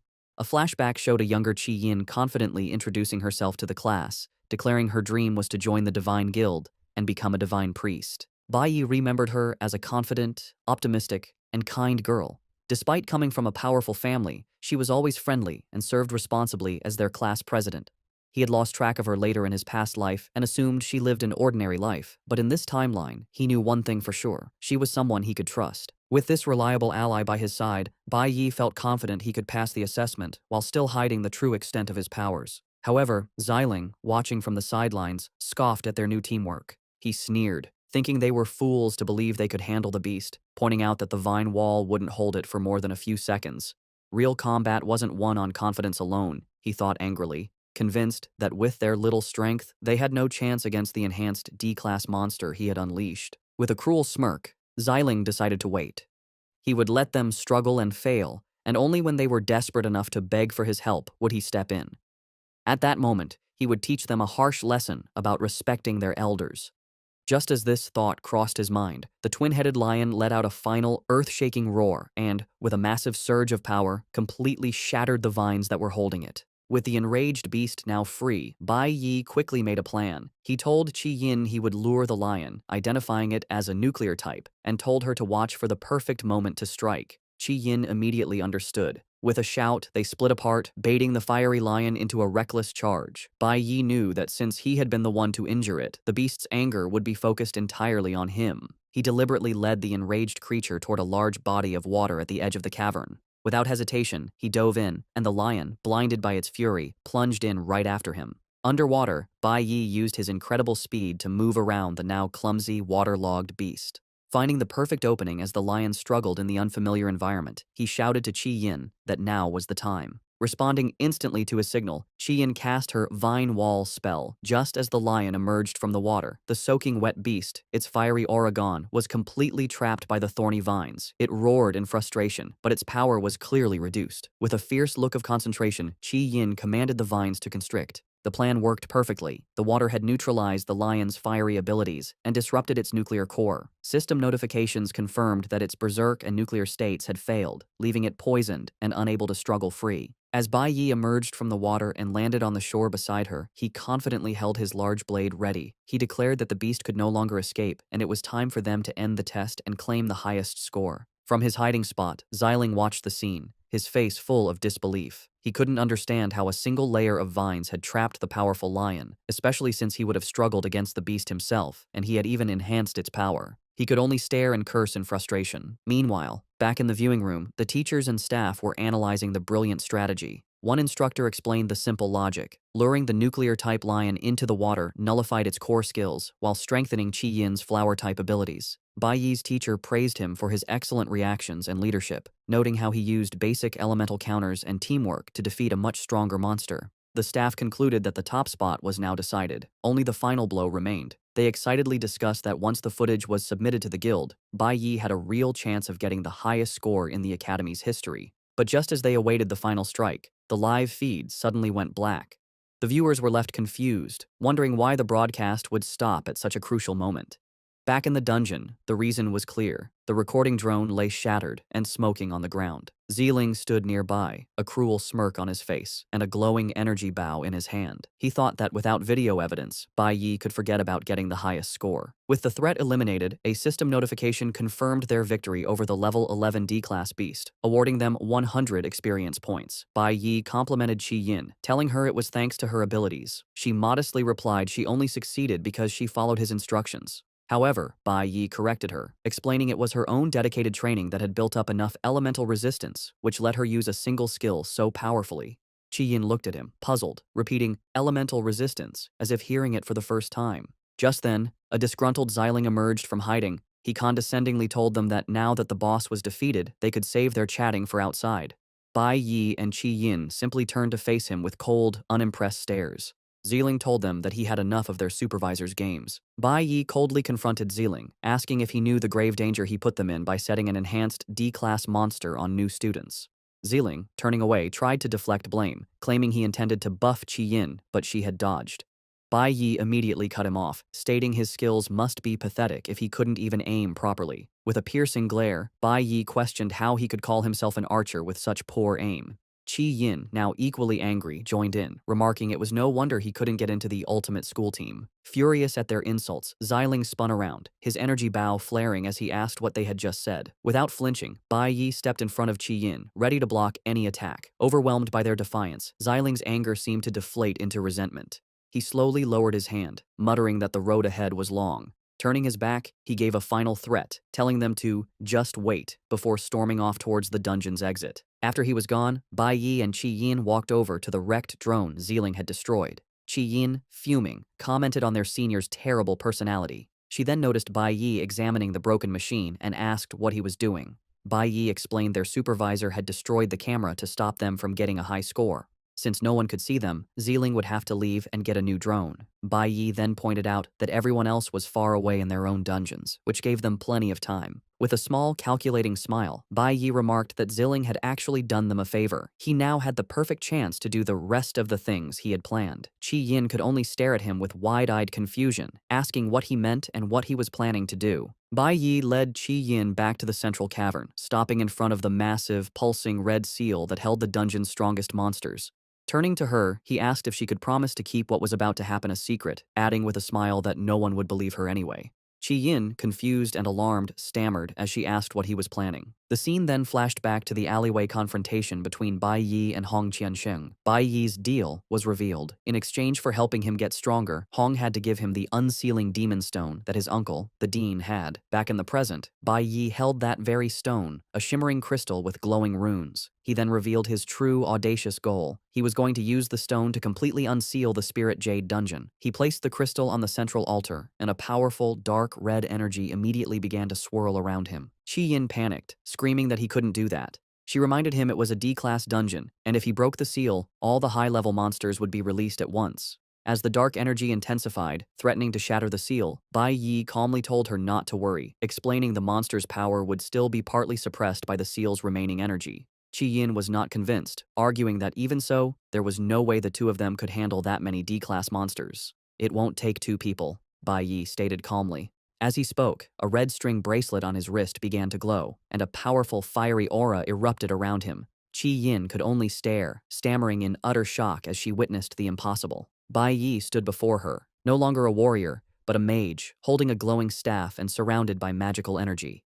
Qi Yin's eyes went wide as she screamed, asking how he could possibly be a mage. As a powerful red aura surrounds him, Bai Yi tells a surprised Qi Yin to stay near the exit for safety. Instantly, the magical chains holding the beasts shatter with a loud crash, and three ferocious, flame-covered lions break free and charge toward them. Terrified, Qi Yin yells for Bai Yi to be careful, reaching out a hand as if to protect him. However, Bai Yi remains calm and faces the approaching beasts. Holding his staff, he summons cloud elemental power as the lions roar. A system notification confirms he has switched to his E-class Cloud Element Mage profession. With a determined look, he unleashes his spell, and a powerful wave of icy energy swirls around the charging beasts. Qi Yin watches in disbelief, realizing Bai Yi has a red profession, a very high rank. She thinks to herself how hard it was for her to control just one lion, and yet Bai Yi controlled all three at once, completely freezing them in a massive block of ice. As they both look at the trapped beasts, Bai Yi explains that after being sealed for so long, it was expected they would all come out at once. With an intense gaze, he adds that he will need a bigger area for what he plans to do next.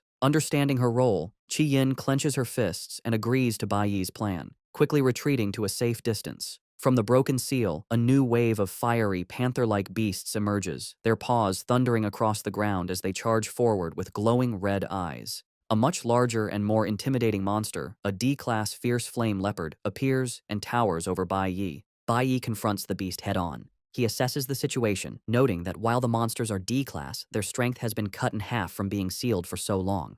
As a mage, he uses his ice-forming skill, a technique that turns moisture in the air into solid ice to control enemies. He thinks to himself that his first step is to restrain all of them. As the giant shadow of a beast looms over him, Bai Yi decides it's time to change tactics. A system notification appears, and he switches his profession back to nuclear warrior, preparing for a direct assault. Now in his nuclear warrior form, Bai Yi dodges a powerful lunge from a D-class fire sword beast, a green aura flaring around him as he narrowly avoids its attack. With a confident smirk, he internally mocks the beast for trying a sneak attack on him. As another fiery beast charges, Bai Yi activates a skill, disappearing in a flash of green energy, just as the monster strikes where he once stood. In a brilliant display of power, he instantly reappears, having switched back to his cloud element mage profession, staff in hand and ready to cast another spell. A close-up reveals one of the beasts completely encased in jagged, cracked ice. Watching from a safe distance, Qi Yin is stunned, wondering how he can switch between professions so freely. It is in this moment that she has a profound realization. Seeing him fight now, she finally understands why he insisted on training in the element room. He was practicing his elemental resistance.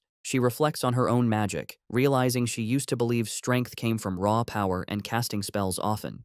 However, after watching Bai Yi's masterful display, she understands that true strength lies in controlling one's power. Qi Yin thinks about how elemental power comes from nature and is wild and difficult to tame. She now sees that only by gaining complete control over one's elemental power can a person unlock more versatile and powerful techniques. She watches in awe as Bai Yi manipulates the ice he created, turning a basic skill into a weapon and launching shards at the trapped beasts. A spark of understanding and determination glows in Qi Yin's eye. Bai Yi stands calmly. Before him, the entire horde of monsters is trapped, wounded, and defeated within his ice constructs, a testament to his incredible skill. Qi Yin can only look on, amazed that he has already mastered his abilities so completely. Watching Bai Yi's absolute mastery, Qi Yin lowers her head and clenches her fist, a shadow falling over her face. She thinks to herself that he has already left all of them far behind. However, as she reflects on his power, her look of despair softens into a gentle, blushing smile. She admits to herself that he is incredibly cool. Just then, the ground begins to tremble from a massive, thundering footstep. From the depths of the cave emerges the dungeon's true final boss, the Spirit Jade Demon Cave Lord. A colossal D-class fierce mammoth with glowing red eyes and a dark, menacing aura. A status window confirms its level and notes its attributes are halved because it is still in a sealed state. While any other student would be terrified, Bai Yi looks on with intense, glowing eyes, completely unfazed. He thinks to himself that the beast has finally appeared, revealing he had been expecting it. The mammoth lets out a roar and charges forward, leaping over the ice constructs that held the other defeated monsters. In response, Bai Yi is surrounded by a swirl of green energy as he switches back to his nuclear warrior class. He declares internally that the very thing he needs is on this beast. He stands his ground, ready for a final confrontation as the massive creature barrels toward him. In a stunning display of speed and power, Bai Yi leaps into the air and delivers a precise, powerful strike to a vital point on the mammoth's forehead, landing a critical hit that draws blood. Bai Yi drives his glowing green dagger deep into the mammoth's tough hide, drawing blood with his powerful strike. He lands gracefully as the colossal beast recoils, now bleeding from several wounds.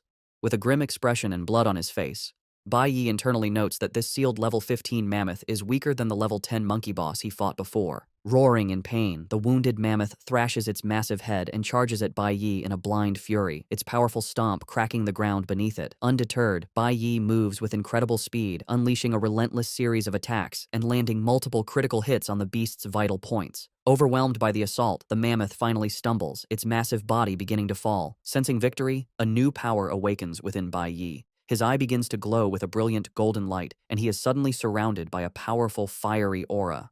Holding his dagger ready, he prepares to unleash a devastating final attack. Activating his title, 1 against 100, Bai Yi unleashes his ultimate skill, Sanctuary. A massive, horizontal wave of golden energy erupts from him, sweeping through the cavern and engulfing the mammoth and every other monster in its path. The colossal mammoth can only roar in terror as the overwhelming power washes over it. The attack is so powerful that it not only hits the final boss, but also destroys the other beasts still trapped in Bai Yi's ice constructs, instantly killing them. A flood of system notifications appears, confirming the defeat of multiple D-class monsters, twin-headed lions, fierce flame leopards, and fire sword beasts, awarding him hundreds of experience points for each kill. The final notifications confirm the defeat of the level 15 D-class fierce mammoth, which grants him a massive 1,000 experience points. He also loots valuable materials, including fiery beast bones and a high-grade material called the Jade Tooth, used for forging E-class nuclear weapons. Standing in the now-cleared dungeon, Bai Yi holds a crescent of pure golden energy in his hand. His personal status screen is displayed, showing a significant increase in experience across his flower, cloud, nuclear, and stellar elemental bars. With his objective seemingly complete, he casually dismisses the golden energy with a flick of his wrist and turns to leave. As he walks away, he looks down and sees a peculiar item left behind where the mammoth's body vanished, a pink, yin-yang shaped stone. A system notification identifies the item as the responsive jade stone, a pair of jade stones with a special function. Staring at the precious object, Bai Yi thinks to himself that he has finally obtained it, revealing this was his true goal for unsealing the dungeon all along. After his victory, Bai Yi is showered with rewards. System notifications confirm his massive power increase. His nuclear warrior class is now D-class level 13, and his cloud element mage class has reached D-class level 11. While reviewing his new stats and holding the responsive jade stone, he notes with satisfaction that even his mage profession has advanced. His 1 against 100 title has also upgraded to One-Man Army, which now grants a 20% boost to all attributes and a 10% lifesteal effect when fighting alone. Meanwhile, Qi Yin walks silently through the cavern filled with the bodies of defeated monsters, still processing the incredible power she just witnessed. Bai Yi approaches her and calls her name. With a serious expression, he reminds her of her promise to keep what she saw a secret. Surprised, Qi Yin can only say, "Huh?" as a notification appears, showing she has also leveled up, reaching E-class level 7 in her flower element mage profession. Back at the academy, the massive energy surge from the broken seal has sent the staff into a panic. The teachers, including Bai Yi's homeroom teacher, are seen running frantically down the halls. The teacher exclaims they've never detected an energy surge this large before. As they rush towards the dungeon entrance, they run into Xiling, who is strolling calmly. The teacher confronts him, demanding to know why he isn't inside protecting the junior students. Before Xiling can answer, the teacher shouts that the seal has been broken and they don't have time to talk. He and the other staff members push past a shocked Xiling, hurrying to deal with the crisis. Left alone in the hallway, Xiling's feigned shock melts into a twisted, malicious grin. He begins to laugh, thinking to himself that payback has come much faster than he expected. The teachers burst into the dungeon cavern, frantically shouting Bai Yi's and Qi Yin's names. They stop dead when they find the two students standing perfectly safe and unharmed. The lead teacher can only stammer in confusion. Bai Yi calmly greets him, asking why they have come. The bewildered teacher looks past them to the main seal at the back of the cavern, which is completely intact. He wonders aloud if the monitoring equipment reported an error, relieved that the students are safe. The scene then shifts to Friday, May 29th. Right before the end of the school day, Xiling is meeting with the green-haired vice captain of the ultimate school team. With a smug grin, Xiling asks if the materials he has submitted are finally enough to secure the last open spot on the team. The vice captain, however, smiles slyly and apologizes, informing Xiling that their captain has already chosen someone else. Xiling is stunned and enraged, demanding to know who was picked over him. He grabs the vice captain, yelling that the spot was supposed to go to the most valuable person, and questioning if his own strength and background were not enough.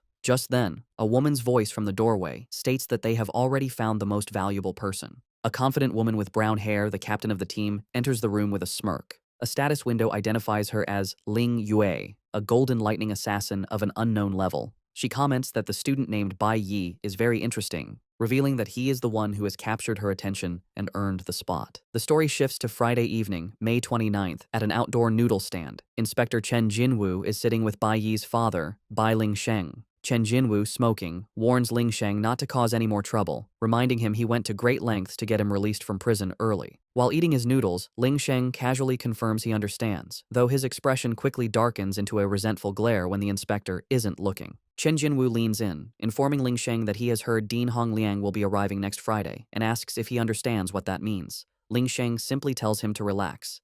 Just then, Chen Jinwu's phone rings with a call from his superior. Annoyed, Chen Jinwu gets up to leave, telling Lingsheng he is heading back to the team and that Lingsheng should also go home soon. Watching the inspector walk away, Bai Lingsheng agrees that he will of course be going home soon. As he continues to eat, his face twists into a mask of pure rage, his eyes glowing red with menace as he thinks about returning home. A final message appears, foreshadowing that a fateful encounter is about to happen much sooner than expected. An informational panel then explains the legend of the responsive jade stone. It tells the story of the master of the fierce mammoth, who fell in love with a girl and created the magical teleporting jade stone as a gift for her. However, he soon fell for another girl and cruelly discarded both the original girl and the jade stone, leaving it behind in the dungeon. Upon returning to his old apartment, he finds it empty and grows even more furious, shouting and wondering where his wife and son have gone. In a violent outburst, he kicks a stool to the floor, screaming curses and enraged that they dared to hide from him. His fury intensifies as he vows that if he finds them, he will kill them both, punctuating his threat by shattering a mirror with his fist. Meanwhile, in the safety of their new apartment, Bai Yi gives his mother the responsive jade stone he got from the dungeon.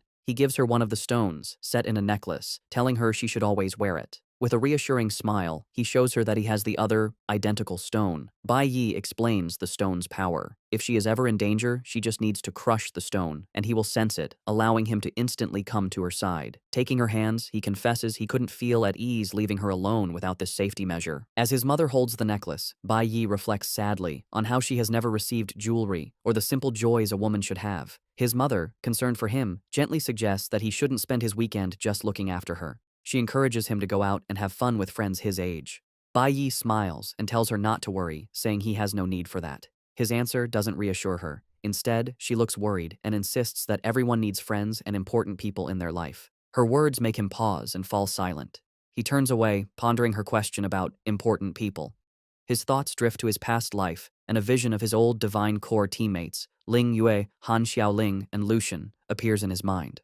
A wave of sadness washes over him as he wonders if he will ever have the chance to meet them again in this new timeline. Late that night, at 11:58 p.m., Bai Yi stands before a wild D-class demon cave. He reflects that with the responsive jade stone now protecting his mother, he no longer has to be distracted by worry. This is another hidden demon cave he knows about from his past life, one that only opens for 1 hour each night between midnight and 1 a.m., giving him very little time. With his mother safe, he can now focus entirely on improving himself. With his dagger drawn, he resolutely steps into the demonic portal. As he enters, his mind flashes back to his previous life. He remembers that even after becoming a top-tier warrior, strong enough to face the D-class bloodflowers in this cave, he was still helpless to save his team. The painful memory of watching his comrades die resurfaces. His mother's words about needing friends echo in his thoughts, but the memory of betrayal makes him bitterly question the idea. Channeling his pain into determination, he leaps into action, striking down one of the monstrous plant-like creatures. With a swift series of slices, he defeats the bloodflower. A system notification confirms the kill, awarding him 260 experience points and 3 bloodflower petals. As he collects his loot, he defiantly dismisses the need for friends, thinking they only brought him pain in the end. Bai Yi thinks about how useless his past efforts were. He realizes that no matter how strong he became, if the gods simply wished it, he and his team were doomed. He channels this frustration into his fight, dodging a powerful attack from one of the massive creatures with a burst of speed that shatters the ground. He remembers how, despite all their power, they were left with nothing, not even a proper burial. This anger fuels a swift, critical strike against the monster. As he lands, a notification confirms his kill and the experience gained, reinforcing his conviction. He must become stronger. He pushes himself to move faster, weaving through a horde of demonic tendrils. He grits his teeth, determined to become stronger than everyone else, even as he is swarmed and bitten by multiple creatures. Despite the pain, his gaze remains sharp and fiercely determined. He unleashes a furious counterattack, a whirlwind of slashes that cuts down the surrounding monsters, with notifications of his kills and experience flashing rapidly. Bloodied and battered, with a monster's tentacle between his teeth, he resolves that he must fight with his life on the line, looting corpse toxin from his kills. His thoughts turn to his current weakness. He realizes that right now he is far too weak, not even strong enough to defeat his own father, Bai Lingsheng. He then thinks of the greater threats ahead, like the talented traitor from his past life. Wiping the blood from his mouth, he comes to a solemn realization. He understands there are no shortcuts or easy paths for him. He must stand his ground and face every single enemy without avoidance. With this renewed resolve, he stands firm before a seemingly endless horde of monsters, ready to fight his way through them all. Standing before the overwhelming horde of demonic monsters, Bai Yi prepares to unleash his full power. He activates his ultimate skill, Sanctuary, swinging his dagger with incredible force. A devastating wave of golden energy erupts from his blade, engulfing the creatures as they roar in pain. The powerful attack instantly destroys the swarm, and a flood of notifications confirms his kills, awarding him hundreds of experience points for each defeated bloodflower and corpse orchid. After the immense attack, Bai Yi lands, his body still covered in golden flames as he pants from the effort. Bloodied but determined, he glances at the time and realizes the demon cave entrance will close in just 20 minutes. Looking across the cleared area, his eyes lock onto the dungeon's leader. He knows he must hurry and defeat the boss before his time runs out. On Saturday, May 30th, at 12:39 a.m., Bai Yi stands before the final boss of the dungeon, a massive, wood-like creature. Surrounded by a powerful green aura, he holds his weapon ready and declares that it is the monster's turn to face him. To his surprise, the boss doesn't react as expected. Instead, it leaps away with incredible speed, disappearing in a blur of green light. The creature, a level 20 D-class lord named Ye Warren, reappears and launches a fierce attack, forcing a surprised Bai Yi to dodge. Recovering quickly, Bai Yi swings his own weapon in a powerful counterattack, cleanly slicing off one of the monster's arms. However, his victory is brief. The boss remains calm and gathers green energy in its remaining hand. It activates a self-healing skill, and Bai Yi watches in shock as the severed arm completely regenerates in seconds. He can't believe its incredible regenerative ability. Before he can process this, Ye Warren slams its fist into the ground, causing many sharp, vine-like tendrils to erupt from the earth. Despite the boss's regeneration and the erupting tendrils, Bai Yi turns to face the creature with a calm expression. However, his confidence is shattered when the blood-flower monsters he had defeated begin to rise from the ground, roaring back to life. He watches in disbelief as the resurrected beasts charge toward him, wondering how they could be standing again. He knows a D-class lord shouldn't be able to resurrect its minions, and this strange development puts him on edge. While his attention is focused on the charging horde, a shadowy whip-like attack lashes out from his blind spot. His eyes widen in shock as the attack hits him, piercing clean through his side in a spray of blood. The force of the blow sends him stumbling backward, impaled by the dark tendril. As he struggles, he realizes the horrifying truth. A second, almost identical lord has appeared. A system notification identifies this new monster as Chi Warren, the twin brother of Ye Warren, another level 20 D-class lord. Bai Yi grits his teeth in pain, realizing he's facing two bosses at once. The two twin lords now stand together: Ye Warren, the green one, fully recovered, and Chi Warren, the purple one, who just ambushed him. Faced with this impossible situation, bloodied and cornered, Bai Yi's expression hardens, his eyes glowing with fierce, unyielding determination. Trapped inside the hidden dungeon, Bai Yi's time runs out. At 12:59 a.m. on Saturday, the demonic portal begins to destabilize. A moment later, at 1 a.m., the entrance to the demon cave slams shut, leaving him trapped inside with no way out. Later that day, Saturday, May 30th, at 6 p.m., a heavy rainstorm rages outside. Inside the new apartment, Bai Yi's mother paces anxiously, staring out the window. She worries that she hasn't seen her son all day and that he hasn't responded to her messages or calls. Fearing he has gone to a dangerous place again, she decides she must go find him. She leaves the apartment and heads out into the stormy night. A menacing figure has been waiting. A voice sneers, commenting on how well she and her son have been doing. The source is revealed to be Bai Ling Sheng, who drops empty liquor bottles on the wet pavement. He stands soaked in the rain, consumed by fury, muttering about how they dared to rent a new apartment behind his back. As lightning flashes, he stares up at the building with contempt, remarking that they found a nice place. His face is a mask of pure, unhinged rage, his eyes glowing with malice. Meanwhile, Bai Yi's mother passes through the building's security gate and steps outside. She suddenly freezes, a sense of dread washing over her as she clutches the responsive jade stone around her neck. Her eyes widen in terror as she realizes she is in grave danger. Back in the sealed demon cave, Bai Yi is exhausted but still fighting. He pants, gripping his large blade, thinking that this is the fifth wave of monsters. No matter how many times he cuts them down, they just keep getting back up. As another resurrected bloodflower attacks, he slashes through it, but the system notifications now show he is only gaining a single experience point per kill. He quickly realizes that repeatedly killing these monsters is pointless, as it yields no experience or items. With this understanding, he concludes he must find and destroy the source of their endless regeneration. His eyes turn to the two glowing D-class lords, Ye Warren and Chi Warren, identifying them as the source. The regenerative power is flowing from the bosses themselves. With a new strategy, Bai Yi ignores the resurrected horde.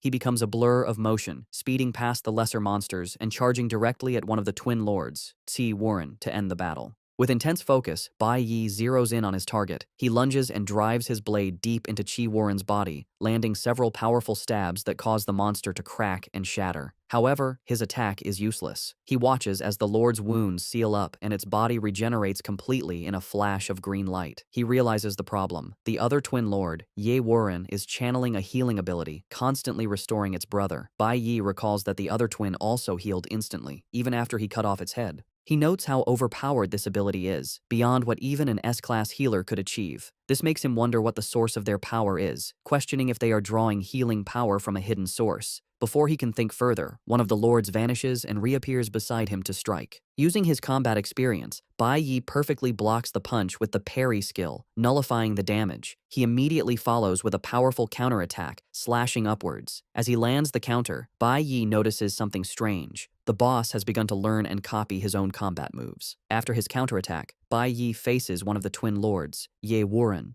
To his surprise, the monster speaks, saying that Bai Yi is very strong. The other twin appears, and both bosses ready themselves for the next phase.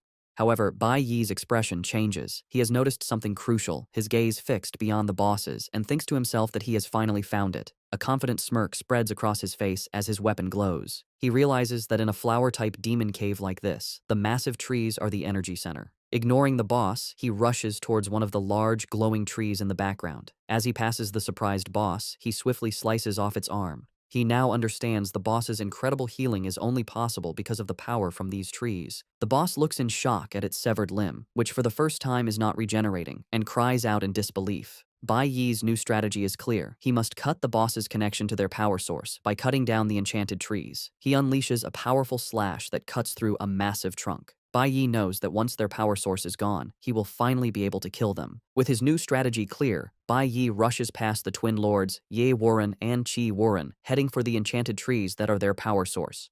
Before they can intercept him, a notification announces that Bai Yi has switched to his cloud element mage profession. Raising his staff, he summons a powerful ice spell, unleashing a massive wave of cold energy that instantly freezes both D-class lords solid. With the bosses neutralized, Bai Yi lands and immediately switches back to his nuclear warrior class. He confirms his guess was correct. With the bosses and their power source taken down, their minions would lose their ability to heal and resurrect. As predicted, the resurrected bloodflowers and corpse orchids begin to fall apart and die permanently. Now that the twin lords are powerless, Bai Yi drives his blade through the ice, shattering the frozen body of Ye Wuren. A system notification confirms he has successfully killed the level 20 D-class lord, earning 2,500 experience points and a high-grade item called White Spirit Grass, which can instantly restore half his stamina and heal most physical wounds. With one twin lord defeated, the other, Qi Wuren, shatters the ice that was holding it. Bai Yi, despite his wounds, stands firm with a green aura swirling around him. He points his dagger at the final boss, declaring that only it remains. The massive creature looks down with a surprisingly sad expression.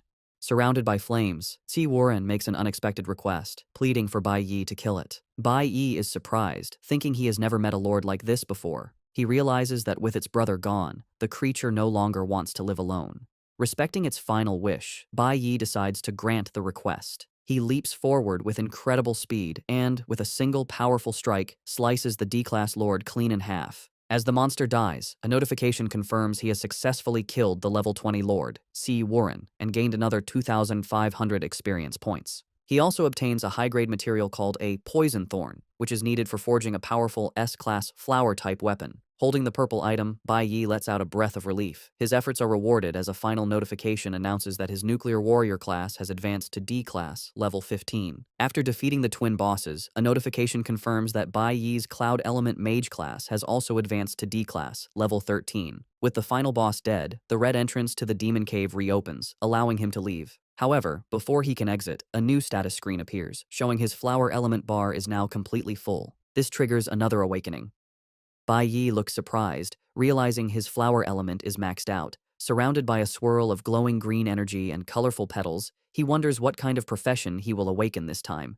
He recalls his last awakening granted him a powerful red profession and smiles, anticipating what's next. A new notification appears, revealing his new class, a level 1, E-class flower element summoner. His excitement immediately turns to shock and disappointment as he realizes it's only a blue profession, a much lower tier than he hoped for. After a moment, he composes himself, thinking that the summoner class doesn't have high stat requirements and wondering what its main skills are. A skill description window appears, detailing his new abilities. His active skill is Flower Spirit Contract, which lets him form a contract with the soul of a defeated flower-type demon, forcing it to serve him. The passive skill, Flower Field, lets him see the souls of recently deceased flower-type demons. Bai Yi's interest grows as he reads the description, particularly the part about making a contract with a demon's soul. Realizing the potential of his new skill, Bai Yi wonders if he can form a contract with the two powerful bosses he just defeated. With his flower field passive skill now active, he turns and sees the glowing blue souls of the twin lords, Ye Wuren and Ti Wuren, hovering over their remains. With a determined expression, Bai Yi decides to seize the opportunity. A notification appears, confirming he is activating the Flower Spirit contract skill. He reaches his hand out towards the two souls and, with a confident smirk, commands them to come to him. In a swirl of brilliant blue energy, the souls of the twin lords are pulled towards him and reform into their powerful physical forms, now bound to serve him as his new summons. The scene shifts to a stormy Saturday night at 6 p.m. Bai Lingsheng, soaked by the rain and armed with a knife, stalks outside the apartment building, his eyes filled with rage. Just as he prepares to act, his phone rings, interrupting his murderous plans. Annoyed, he answers the call and is surprised to hear Inspector Chen Jinwu on the other end. The inspector offers him an incredible opportunity, an invitation to a dinner hosted by Dean Hong Liang, which could be his ticket back into the guild. Elated, Lingsheng promises Chen that he will seize this chance and not waste it. After hanging up with a wicked, triumphant grin, he declares that it's a good day after all. With his plans for revenge postponed, he decides to go catch up with his wife, his menacing intent still clear as he walks away. Meanwhile, having left the apartment to search for her son, Bai Yi's mother stands outside in the pouring rain. She clutches the responsive jade stone around her neck as a sense of dread washes over her. Suddenly, a voice calls out to her. She turns to see Bai Yi holding an umbrella and groceries, asking why she came downstairs in the rain. Startled at first, she is visibly relieved to see him safe. He smiles gently and tells her that they should go home. Later, inside their new home, Bai Yi's mother looks at a beautiful new bracelet he has given her. She thinks about how her foolish child told her he went out late to get her a gift. A sad, knowing look crosses her face as she thinks that just because she cannot speak, it doesn't mean she is unaware of the dangers he is facing for her. Back in his room, Bai Yi lies on his bed, thinking about his current situation. He reflects on the three professions he now has: a green-tier nuclear warrior, a blue-tier flower element summoner, and a powerful red-tier cloud element mage. A detailed status screen appears, showing that his two main combat classes, the mage and the warrior, have both reached D class, while his new summoner class is still E class. Despite this progress, he knows it is still not enough. His thoughts turn to his father, Bai Lingsheng. He calculates that it has been 10 days since his father was imprisoned, meaning only 5 days are left of his sentence. However, knowing his father's violent nature, Bai Yi suspects he might be released early, a possibility he must prepare for. The next day, on Sunday morning, Bai Yi's resolve hardens. Surrounded by a swirling red aura, he decides that hiding is not a solution. He must face the problem with his father head-on and resolve it completely before he can continue his own journey to grow stronger. Driven by this urgency, Bai Yi spends the entire day pushing his limits. A series of notifications confirms he has conquered 4 hidden demon caves, 3 E-class and 1 D-class, in rapid succession. By Sunday afternoon, he stands before another, more dangerous D-class hidden demon cave with an unknown threat level. Knowing he cannot afford to rest and must reach C-class as fast as possible, he enters without hesitation. By Sunday night, he emerges victorious, a red aura still radiating from him as a notification confirms the D-class cave has been cleared. He has leveled up again and thinks that the next time he meets his father, he will be the stronger one. As he stands, he senses something new and looks around, puzzled. A new notification appears, announcing he has earned the title Lone Brave for clearing 10 demon caves of a level equal to or greater than his own. This title grants him the Mark of the Brave and hints at unlocking a Tower of the Brave in the future. Bai Yi can only stare at the message, wondering what this new development means. On Monday morning, June 1st, at the Awakened Academy, Teacher Huang stood before her class with an exciting announcement. She informed her students that the final results of the combat simulation were in. She proudly announced that 2 of their own, Bai Yi and Qi Yin, had earned the first and second highest scores in the entire school. She added that after a thorough analysis of his performance, Bai Yi was awarded the highest score in the academy's history. The news left Qi Yin blushing with joy, while Bai Yi remained serious and composed. Because of their outstanding performance, Teacher Huang continued, both had qualified for the prestigious training camp. She then revealed an even greater reward. Thanks to Bai Yi's record-breaking score, they would also be granted a rare audience with the gods. While Bai Yi remained silent, the rest of the class erupted in shock. One student shouted in disbelief, pointing out that meeting the gods was an incredible honor that even high-ranking priests might never receive. Bai Yi, however, saw this as an unexpected opportunity. To him, this was a bonus, a chance to meet that group of gods who had betrayed him much sooner than he expected. His middle school friend, overcome with emotion, grabbed his arm and cried dramatically, begging Bai Yi not to forget his old friends once he became famous. In contrast, Specs looked at him with a proud, genuine smile, telling Bai Yi that he had always known he was destined to shine. In the dean's office, Hong Liang was speaking with his nephew, Hong Qiansheng. The dean asked Hong Qiansheng why he was refusing to go to the training camp, pointing out it was a rare chance to go with his father. Hong Qiansheng clenched his fist, showing his internal struggle. He firmly refused, stating that since he only placed third, he didn't feel he had earned the right to go. He added that he was tired of people thinking he relied on his father for everything and wanted to prove his own worth. Dean Hong Liang seemed impressed by his nephew's new pride, commenting that he had a lot of backbone and hoped Hong's father would see his growth. Seizing the moment, Hong Qiansheng then made a bold request. He asked his uncle for permission to access the sealed D-class demon cave in the school's back mountains. The dean frowned, surprised by the dangerous request. With fierce determination, Hong Qiansheng declared that he wanted to become stronger on his own. The scene shifts to the principal's office, where Zeeling is desperately pleading with his uncle, the school's principal. He insisted he must go on the training trip, claiming it was his duty as the family's sole heir. The principal, a stern man named Kui Yun King, calmly scolded Zeeling for acting so impulsively when he knew the weight of his family's legacy. The principal's expression darkened as he confronted Zeeling, asking why he empowered a monster to attack his own juniors during the combat simulation. Caught in his lie, Zeeling stammered, unable to form an excuse. The principal slammed his hand on the desk in anger, shouting that the higher-ups weren't fools and could easily see through his clumsy scheme. He revealed that he was the only reason Zeeling wasn't expelled, his intimidating presence making Zeeling tremble in fear. Overwhelmed, Zeeling collapsed to his knees, tearfully apologizing and admitting he was wrong. With his eyes glowing menacingly, the principal ordered the terrified Zeeling to stand up. As Zeeling struggled to his feet, the principal walked around his desk and delivered a final piece of information. He told Zeeling his reckless actions had an unintended consequence. They brought a special individual named Bai Yi to the attention of the higher-ups. The principal revealed that those in power now find Bai Yi suspicious. Kui Yun King continues to explain the situation to his nephew, Zeeling. He says Bai Yi's growth has been too fast, which has made the higher-ups suspicious. Because of this, he reveals the gods themselves have requested to meet Bai Yi in person. After explaining the stakes, the principal grants his nephew's request. He tells his nephew he can go on the training trip, but he must fix his bad attitude and be more discreet. The principal sternly warns Zeeling that if he causes more trouble, he won't be able to protect him. Zeeling is overjoyed by the news, his face lighting up with a grin as he eagerly agrees to his uncle's terms. However, as he leaves the office, his expression turns malicious. He clenches his fist, thinking to himself that Bai Yi should just wait, as he will get his revenge during the trip. His thoughts then turn to Ling Yue, and with a sinister look, he vows that he will make her his sooner or later. Later that Monday afternoon, just before school ends, the classroom is buzzing with excitement. Bai Yi's friend holds a golden envelope, exclaiming in disbelief that it's an invitation from the ultimate school team. The letter formally invites Bai Yi to join them, an honor that sends a shockwave through the class. The students explain this is the most powerful team in the academy, and that joining it is a direct path into the Divine Guild. Another student adds it was founded by the only golden assassin the school has produced in years. The students are amazed, noting people usually have to fight desperately for a chance to join, yet Bai Yi was directly invited, and it's unheard of for the high school team to recruit a middle schooler.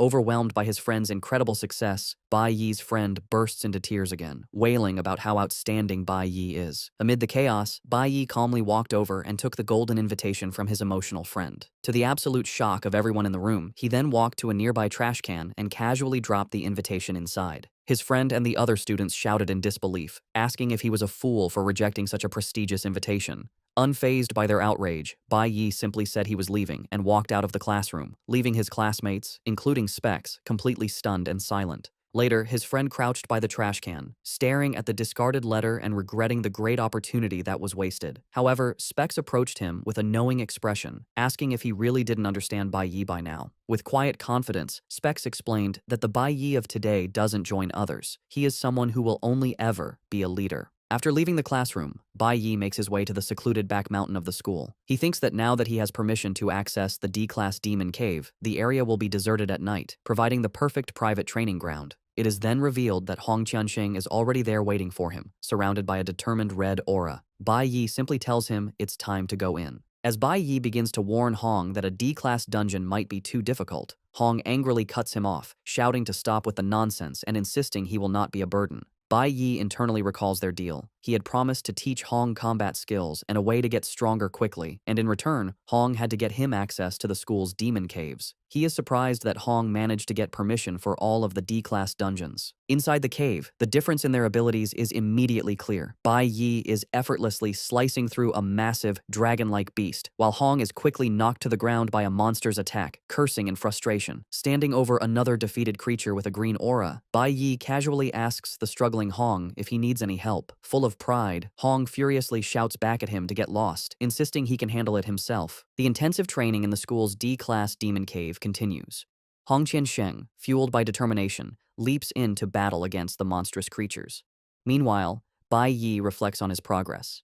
He thinks about the Lone Brave title he acquired and the mysterious Tower of the Brave it promises to unlock. He knows he can't access it until he reaches C-class. With a determined look, Bai Yi acknowledges he has cleared most of the hidden, wild demon caves he knew of from his past life. This makes the school's dungeons his only remaining way to level up quickly. The days pass in a blur of constant battle. On Tuesday, the discarded invitations to the Ultimate School team are still in the classroom trash, showing Bai Yi's focus on his own path. Leveling up at D-class is much slower, requiring a massive amount of experience. By Wednesday after school, the grind continues. Hong faces another roaring beast, but as it lunges, Bai Yi is forced to intervene, saving him with a powerful kick that sends the monster back. Furious, Hong yells at Bai Yi, reminding him he said not to help.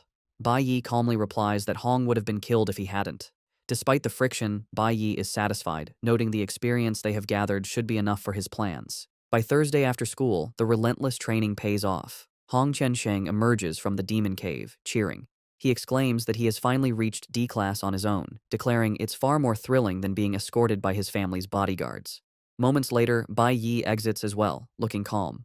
A system notification announces his achievement. His nuclear warrior class has successfully advanced to C-class. With a determined look, Bai Yi knows he is ready for his next challenge. A menacing image of his father, Bai Lingsheng, appears behind him as he thinks his current power is now enough to deal with him. A status window displays his new C-class stats and confirms he has also acquired a new skill. Later that evening, Bai Yi is back at home when his mother teasingly asks if he has been coming home late because of dates with a cute girl. Bai Yi is flustered, denying it, and insisting he's just a middle schooler. With a warm smile, she continues, suggesting it's normal to have a girl he likes at his age. She advises him to be brave and pursue the people he cares about, warning him not to wait until the opportunity is lost, and he is filled with regret. Her words strike a chord with Bai Yi. His eye widens as her advice sinks in, and he falls silent, his thoughts turning to a specific girl he cares about. As Bai Yi thinks about his mother's advice, his thoughts drift to his past life and the girl he cared about most. A memory of his teammate, Ling Yue, flashes in his mind. He recalls her playfully asking him for a hug, calling him captain. In his memory, he bluntly pushes her away, much to her annoyance. The memory shifts to the aftermath of a fierce battle, the ground covered with defeated monsters. A tired but triumphant Ling Yue lay on the ground, happily exclaiming they had won again. The pre-regression Bai Yi, also battle-worn, simply told her it was time to go. Still exhausted, Ling Yue playfully asked if he could carry her. A flustered Bai Yi flatly refused, telling her to get help from another teammate, leaving her to pout about how mean he was. However, the happy memory is shattered by the traumatic event of their team's betrayal. The scene turns dark and bloody as he remembers Ling Yue's final moments, her body covered in wounds as she died. The image of his own face, twisted in pure rage at his powerlessness, burns in his mind. Pulled back to the present, Bai Yi reflects on this painful past. He recalls that he only met Ling Yue in his previous life, after his master had rescued him from death row. They met in a capital city. He has no idea where she might be in this new timeline, and sadly concludes it will be very difficult for them to meet again. He resigns himself to the reality that in this second life, he only has his memories. Even if they met, he knows their relationship could never be the same. Meanwhile, the vice-captain of the Ultimate School team reports to his captain that Bai Yi still hasn't responded to their invitation, concluding he must not be interested. The scene reveals the captain in her bedroom, holding the golden invitation Bai Yi had discarded. She finds his lack of interest amusing, thinking he is becoming more interesting. With a confident smirk, a status window identifies her as Ling Yue, a golden lightning assassin and the captain of the Ultimate School team. She decides she will meet him herself the next day and will personally deliver the invitation.